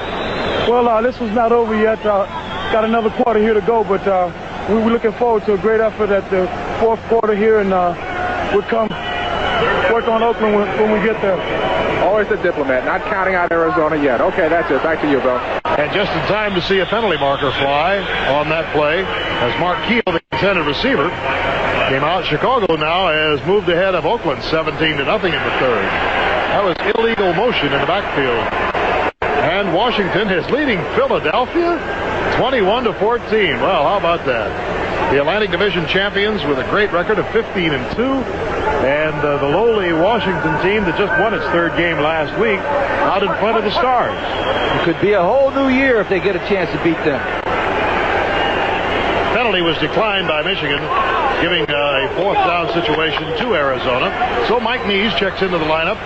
Well, he has been one big bright spot for the Wranglers today. He's been averaging very close to 50 yards on his boots. Anthony Carter is back. He just loves to get that football on these punts. He likes the running game. Not going to get a chance here. That one squiggles off the right side of my knee's foot and will be short. Just barely over midfield. Tom Moriarty putting on the pressure after a low snap from center. So Michigan will have the football, and it'll be in Arizona territory when we return. Bill Fleming, Lee Corso, and Steve Garagiola from the Silver Dome in Pontiac. And it's 27-0. The Panthers out in front of the Wranglers, who are game. They're back in there with a first down on their own 15-yard line. And Minucci fires it out complete. Almost the first down at the 28-yard line. And it's Wally Henry on the receiving end. Good play. He's only 5'8", you know. But I tell you what, that experience he had with the Eagles helped on this one because he drives the defensive man close. But watch this. He jumps up and takes the ball away from the guy. Farland. Right job, Wally Henry. UCLA. And it was enough for the first down. Right on the 28-yard line. Right on the nose. 14:25 to go in this one from the Silver Dome.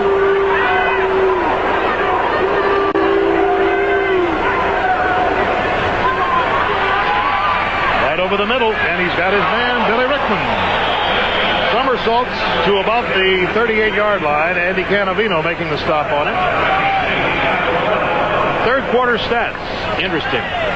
Okay, the key statistic in this one right here is the number of yards rushing. Arizona has only 22 yards rushing. When you do that, you force the team into a passing game, and by forcing them into a passing game, you get a lot of sacks and you force turnovers. That's why Michigan has beaten Arizona. They've been able to run the ball more effectively.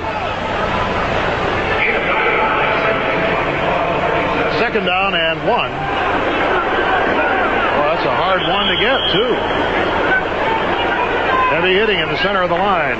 And Ricky Young, another Oklahoma Stater, number 51, made the stop.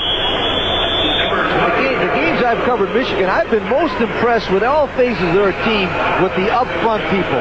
Hughes, Tipton, Paget, Bassett, Banaszak, Albright, and Dokes are 6 of the best defensive linemen in this league. And they play very well together.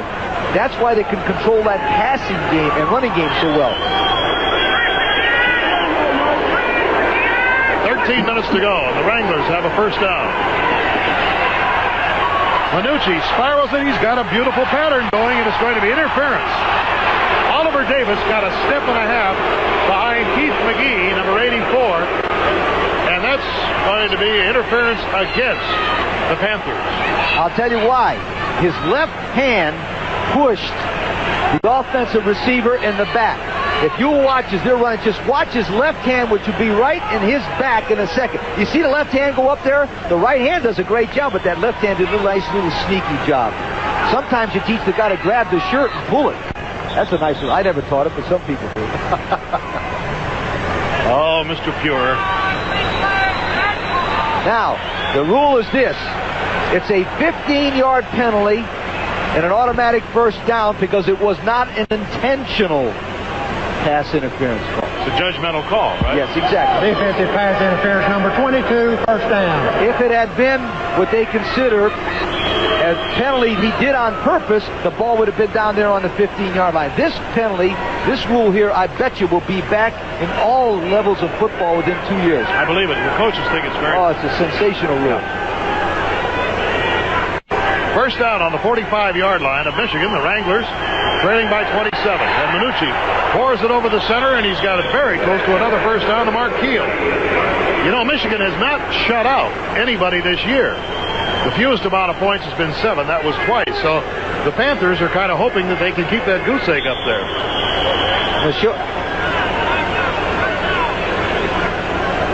Well, the other big score today, of course, is Chicago 24-0 over Oakland, and this is what it means. It means that next Saturday, here on ABC, Chicago will play the Stars, and on Sunday at 1:30, Oakland against Michigan in a game that will originate here in the Silverdome. That's if these games continue the way they are. Harold Blue's been a workhorse out of East Carolina today, a rookie. You notice one thing, number 36, Darrell Clark, and number 33, Calvin Murray, the two, what they call high running back, have not even played hardly in the game. That was Dave Oddie getting up out of UCLA, the center. There's an interesting note about him.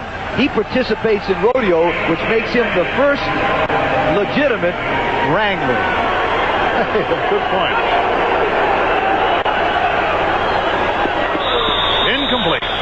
Let's go down to Steve Garagiola.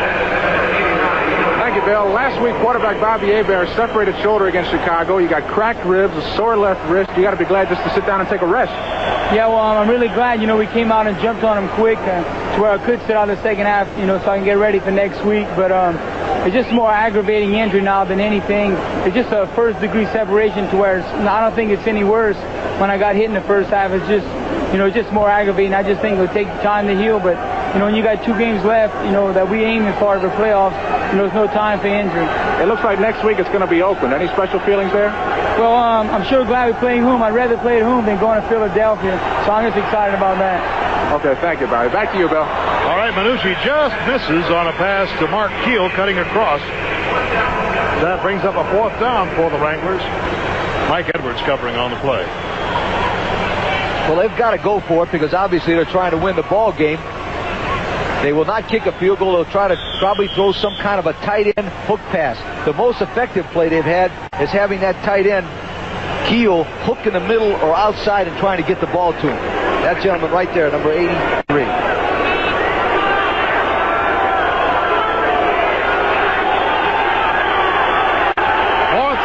Arizona.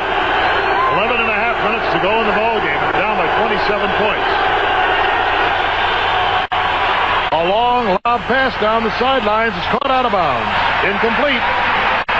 He holds the ball up. That's McGee, but unfortunately he was way out of bounds, losing his shoe in the process. So the Michigan Panthers hold them. And that means that Michigan will take over the football on the Michigan 32 when we come.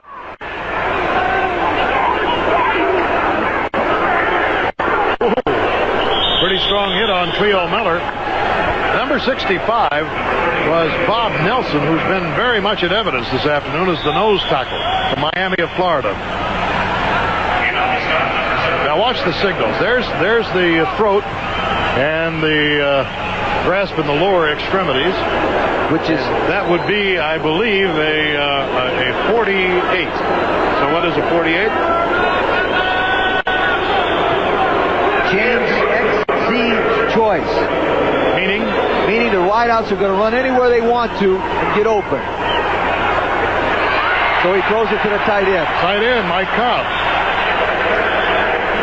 Pretty close to the first down. In fact, I'm going to say it is the first down until they spot it. Let's go down now to Steve Garagiola. There's no question quarterbacks face a lot of pressure on the football field. This helps relieve some of the pressure. Quarterback Bobby Hebert had this on the whole game. Every play the Panthers run is right here. He gets his signal from the sidelines. He just looks at it, calls the number, makes it easy on the quarterback if you can make that job any easier. Bill? Okay. Anything in this space age to improve things? I want to say one thing so that they don't think Michigan's crazy. They do change the numbers every week. All right. 9 minutes and 50 seconds to go in this 4th quarter. And it's Cleo Miller finding a little seam in that defense, and he gets 8 or 9 yards. John Kimmel, number 58. Number 59 is James Looney. Now, you see Whit Taylor looking over there. There's Mark Miller out of Bowling Green with a baseball cap. Now, they have a numbering system. So he flips it off and he gives that little signal there, and that indicates, and then you see Taylor looking at it. And now another thing, you notice he's got the hat on. The reason why he has the baseball hat on is so that the quarterback can find him. Nah, it can't be that play. Screen, 768, nah. Well, it's not going to be anything with that missed handoff, and Whit Taylor falls on the ball. Whit's wife is a nurse and is taking nurses training and has just a couple of hours for graduation in Chattanooga. And Whit himself has 1 hour. Can you believe that? 1 hour to graduate from Vanderbilt. So he's going to go back to school as soon as the season's over. Now that signal looked like he pointed his finger, said like, our plays aren't working. You're on your own. Now it's 22. Be an underneath cut, which means somebody will be going deep and another guy will be sneaking underneath. Well, the Wranglers smelled it. Out of bounds. Jerome Stelly. Hollis Paul making the stop. That had to be an automatic on the line of scrimmage because no coach is smart enough to call that play against that perfect blitz because that was the only play that would have worked against that defense. That had to be Whit Taylor, and we mentioned before he does have the option, Bill, to change the play on the line of scrimmage if he sees a certain blitzing situation. Once again, Boston leading New Jersey 21-3. Washington is leading Philadelphia 21-14, and Chicago over Oakland 24-0. This game is 27-0 with Michigan out in front. And last night, Birmingham defeated Tampa Bay to eliminate the Bandits. So we are gradually narrowing things down here at the end of the season. Seems strange to be talking football and covering a game on the 3rd of July. But as you can see, almost 32,000 people have turned out here this afternoon to watch the Panthers wrap up the Central Division Championship. And they most certainly have, with 7 minutes and 50 seconds to go and a 27-0 lead.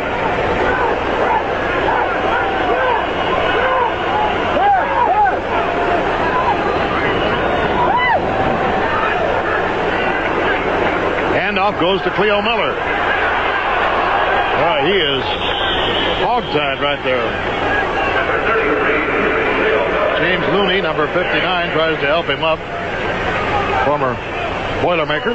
But watch Reggie Fowler, number 90, come in. He disrupts the play because he forces Walker, number 90. See, he forced Walker deeper. That's why that play didn't work. And all the pursuit. Yeah. They still haven't given up because when you get a situation like that, you can count the number of defensive men around the ball carrier, and they had 5 at that time. You know, Michigan has another Miller, Terry Miller. Remember him? Played at Oklahoma State under Jim Stanley. Well, he has a broken, or I guess it's a fractured thumb, and he's not dressed today. Taylor down the sidelines. It is too long. Intended for Jerome Stelly. There's a marker down at the 43-yard line, however. It's going to be holding against Michigan. Rather emphatic sign by Tom Miller, the referee. That was another automatic situation against the blitz. It looks like Michigan's theory is either throw a quick out cut or a long pass against the blitz because that's twice in a row they've done it. Well, wait a second. It's not against Michigan. It's a personal foul against Arizona. Number 90. Well, we called that a little prematurely.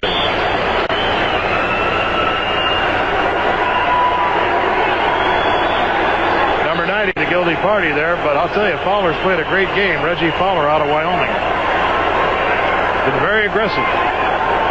Penalties have hurt Arizona. There's no question about that. If you've been with us since the beginning of the ball game, you know that in the first 2 minutes of the game, when they intercepted a pass and had it called back because of a penalty, Michigan subsequently scored. Cleo Miller driving it down to about the 18-yard line. And it amazes me the way that Thornbrook, number 63, and number 61, McGriff, can pull and trap. They must have been doing that for years, and they look very, very good at it.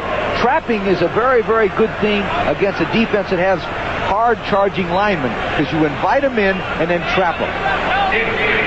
That's the amount of time remaining.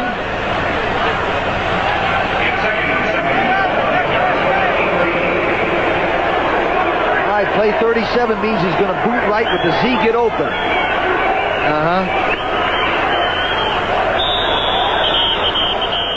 5.5 minutes to go.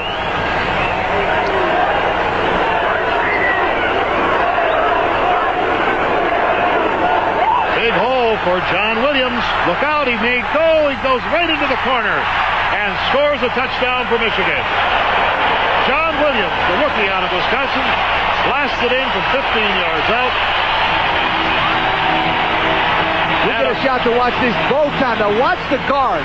63 pulls, and anytime you blitz, there's an opportunity for you to go all the way. And Williams just outruns Kimmel, number 58, for the touchdown. The key to this play is the fact that Williams will get on the guard's hip. You watch the right guard, number 63, right there. That's Thornbrook. He makes a break. Kimball can't catch him. It's a touchdown for the Wisconsin graduate. You know, you made a very good point about John Williams' contribution to this Panther team earlier, and I think it's well taken. He's gotten 67 yards today. He scored. They've been 9-2 since he's a starter, and he scored, I think, 13 touchdowns. And that makes it That's not good, by the way. The kick was not good. That makes it 33-0. And Novobojovic is heartbroken. I can't believe I missed it. We'll be back in just a moment. Well, this hasn't happened to Novobojovic this year, but watch his kick for the extra point. What happens is he probably let up and did not follow through, therefore he pushed it to the right a little bit. And it smacks the right upright, dead center. And look at the reaction. I can't believe I would do that. Novo, better this week than next week.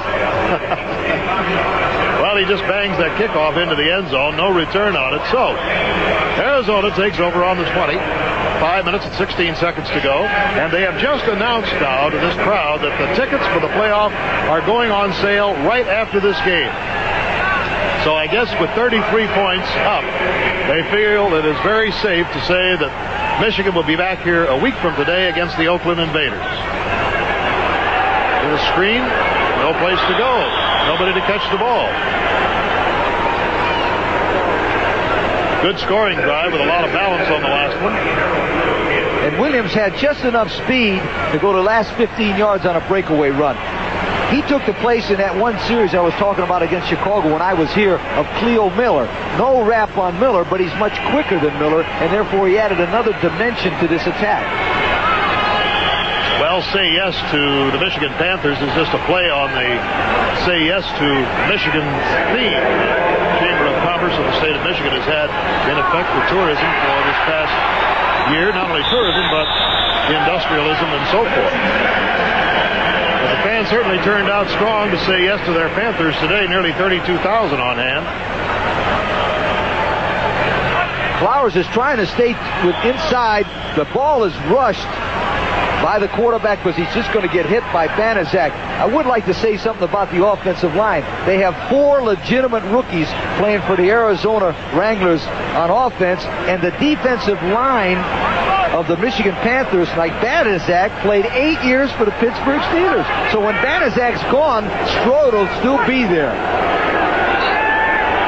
Manucci throws it short. Wally Henry just couldn't get to it. So we have 4 minutes and 59 seconds to go, and it's a 4th down. And the Wranglers will have to kick it away. This telecast is presented by the authority of the United States Football League. It's intended for the private use of our audience, and any rebroadcast or other use of this telecast without the express written consent of the United States Football League is prohibited. Mike Mees, former BYU star, is back to kick. Except for one punt which he shanked today, he's been very, very good. Tries Lonell Fee all the way back to the 25. Then he gives ground, bows back, and he winds up on the 25. Boston is leading New Jersey, and Washington, surprisingly, is leading the Atlantic Division champions, the Philadelphia Stars. Here comes John Williams racing out again, and he's out of bounds at the 42-yard line, a gain of 15 yards on the play. I'll tell you, he's been unstoppable. Okay, I want to make sure everybody understands that the coach of Michigan is not trying to run it up and beat Coach Doug Shively real bad. They're good friends. The problem is he only has Williams, Lacy, and Miller. He's trying to run the ball, and they're just making it great, because a lot of times people will get the impression that a coach is trying to beat another guy real bad. These two gentlemen are close friends, but he has nobody else to run the ball.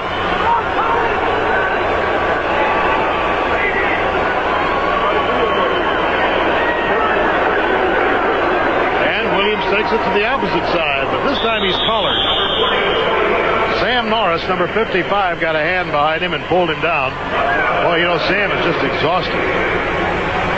He's 6'3", 212 pounds from East Carolina. He's only a rookie, but he's playing with a full heart today. Oh, it's been so hot and so draining. I used to hate the coach against teams when they used to come and play on the road because they couldn't bring all their players. And if they ever got ahead, they only put good ones in. Second down and 10. The ball on the 42. Michigan out in front, 33-0. In case you just joined us, they've dominated the game. We've had some spectacular plays. We've had a fullback throwing to a wide receiver for a touchdown. We've had a big explosive play from Anthony Carter. A nice sprint by John Williams, the rookie. So they've Really mixed it up. You notice the plays he's running now are just what you call tight inside running plays. He doesn't want to embarrass the Arizona team any more than is necessary.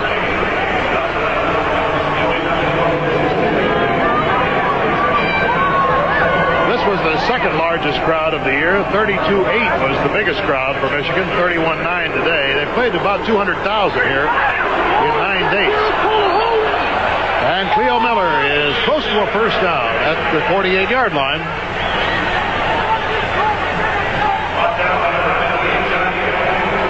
Interestingly enough, Michigan has a very balanced attack with passing and running, and they've had a very balanced audience. They've drawn 200,000 people here, and they played before 200,000 on the road. It's an interesting statistic that 2.5 million people, an average of over 25,000 people, have seen the United States Football League games this year live. Not bad, huh? Over 2.5 million have seen us live. Pretty good start. Just barely a first down. Well, you know, psychologically, for this particular area, the Detroit metropolitan area, of which Pontiac is part of, this comes at a very good time. You know, the automotive thing is coming out of the recession. People are back to work. It's kind of an upbeat thing. The Tigers are looking good. The Panthers are now in the playoffs. There have been some lean years, sports-wise. The Red Wings have been down. The Lions haven't been up there. As you know, the Tigers haven't either. And I think the Panthers have given them a little shot in the arm, and it's nice to see. It's a good optimistic note. Especially since they're new. And Williams is collared back on the 49-yard line. Tony Neely making the stop. Good play.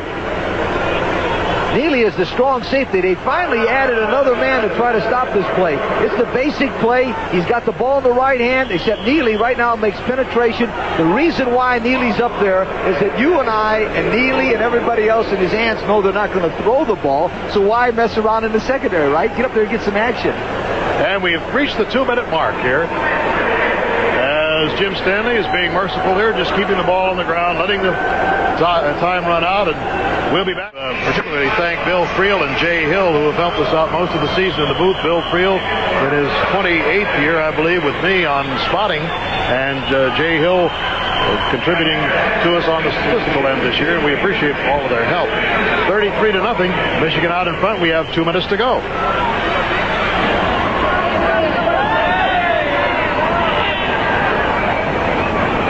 Leo Miller is stopped. I think we ought to project just a little bit, Lee, now that we safely could say that Michigan's in the playoffs.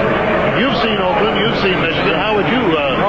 No question. Michigan is the best football team right now that I have seen in the league. I think they got the best balance. The quarterback is as good as anybody. They got 2 wideouts. I would think that Michigan and Oakland would be a good ball game, but the running team will win. The good ball game is going to be Philadelphia against Chicago. That ought to be a banger. Both good running teams. Yeah. So I would think Michigan against the winner of the Philadelphia-Chicago game. What would you think? Michigan and Philadelphia final? Or would you call it Chicago? So I'll go Michigan-Philadelphia because they're playing in Philadelphia. And, of course, the championship game will be played at Mile High Stadium in Denver.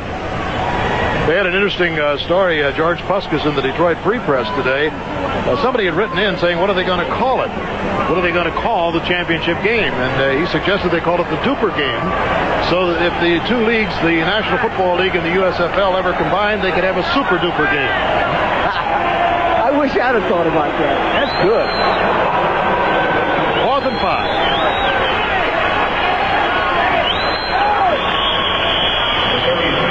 Arizona will take over the football here, and they'll have about 35 seconds to get something up on the scoreboard. And as I mentioned, Michigan has not shut out anybody. The lowest points is 6.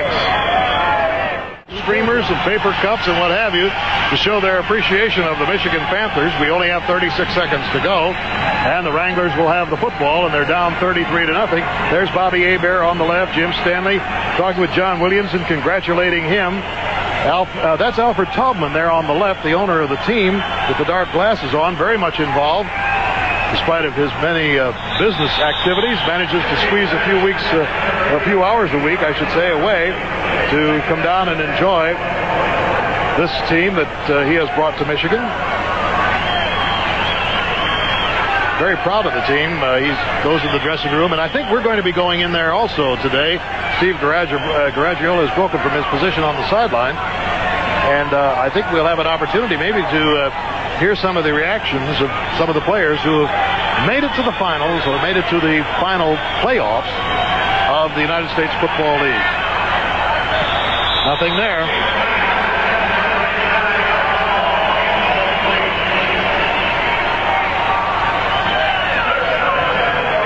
You know, through the year, we've had a lot of highlights, a lot of interesting and funny things happen, but Lee Corso has in his little notebook the famous nickname of the year, and I think you should pass it along to us. There's a guy named Loia that plays for Washington. He's the center. He weighs 345 pounds, so his nickname, you know, you'll never guess, they nicknamed him Quarter to Four. That's the greatest nickname that I've ever heard in football. Quarter to Four, Loia. Oh, that's one for the books. Manucci throws, and it is tipped, but he can't hold on to it. That is Keith McGee. So we're down to 20 seconds now, and there's a Michigan Panther who's lying on the artificial turf back at the 30-yard line. Well, the one thing I can say about Arizona, you can't hardly say much except one thing. They've got approximately 30 rookies on this football team. And with a young team like that, they're just going to have to take time and build it from the bottom up. There's no question about it.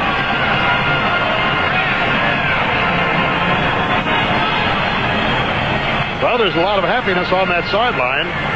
Everybody, you know, when this season started, golly, Michigan lost 4 of its 5 games, and crowds thinned out a little bit after the beginning, and everybody was down on them. But give them credit. Jim Stanley just kept pumping away, and he said, listen, we're going to make it sooner or later. Guys like Carter and Holloway, and he had a lot of faith in Bobby Hebert. And Alfred Taubman, never got any heat on him. He come a long way from Lynch, Kentucky, to the collegiate division champion. There is Harold Blue. Give him an award for a gutsy performer today. He's taken a lot of punishment. And he's still running hard right at the last 13 seconds. It looks like to me, just from looking at it, Arizona has got to get some bigger, stronger linemen up front, because physically, as the rushing attack showed, it was like 290 yards rushing for Washington and 27. Michigan, excuse me, and for 27 for the Arizona ball club. And that means that the line of scrimmage is being controlled, and the team that controls the line of scrimmage 99% of the time wins the game. There's Carter and Corker. He's going to get rider's cramp. Got to get him away from there. Got to protect those hands for next week. Manucci unloads a real long one. It's caught.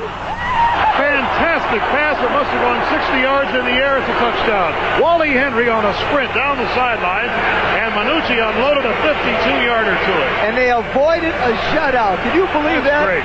Oh, that's great. Never give up attitude. Boy, he's in the shotgun.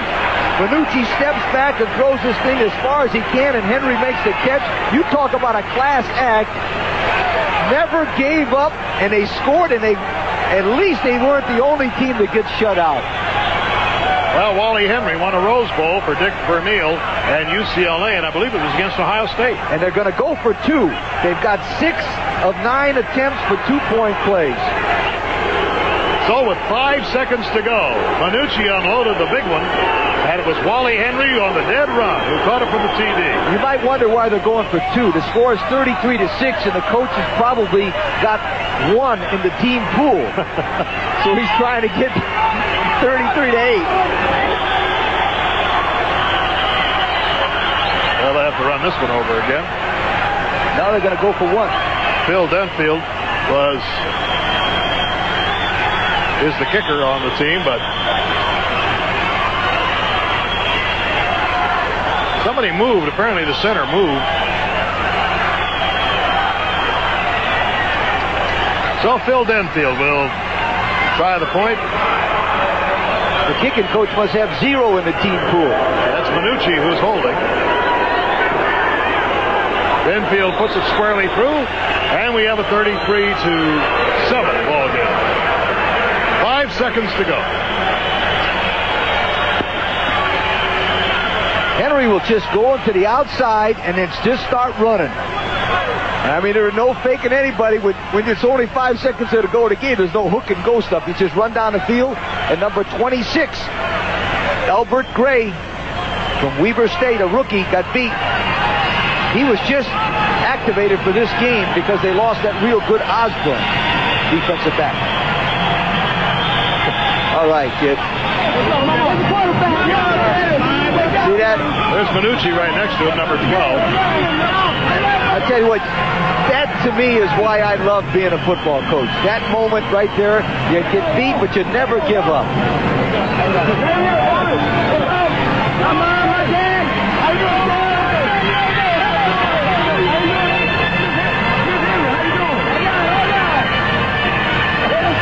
Arizona will kick the ball off, and the Panthers will have 5 seconds.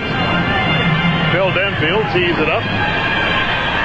I believe we will have a chance to check in with the locker room, even though it's going to be a short visit, especially if they can get this ball kicked off here. This is interesting, Bill. Michigan has their onside receiving team in there, and I bet you they haven't done this all year. This is good practice for the Michigan team in case Oakland does it to them next week. Oh. See, that's real good. They get a chance to study that in the film, and that's really a plus right now. That touchdown was worth it to see these people line up like this and get this return.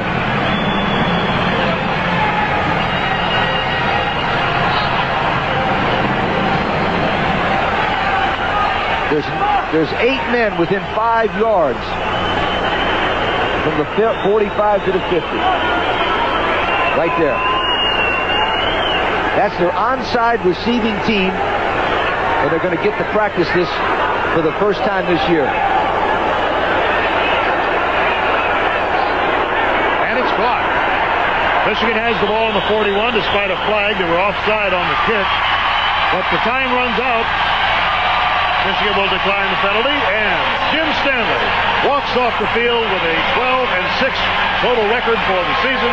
The Central Division champions, the Michigan Panthers, and there will not be a happier man in the entire state than Jim Stanley tonight. Yeah, there's Doug Shively.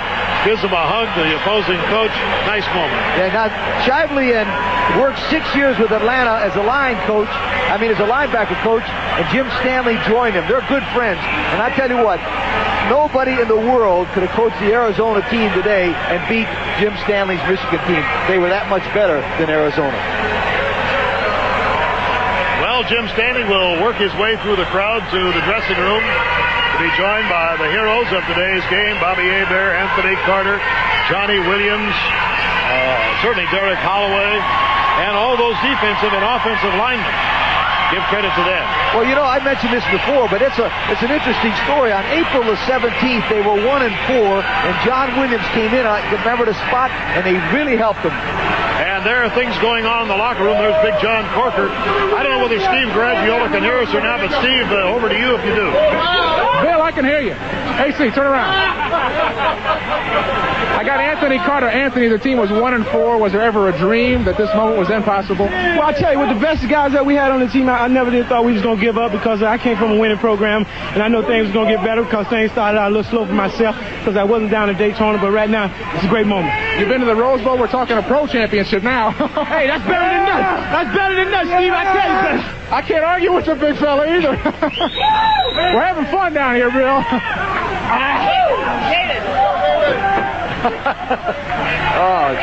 Well, Steve, just turn it in on your expense account. Carter had 4 catches for 113 yards. And there's a big mob down there trying to get into the dressing room.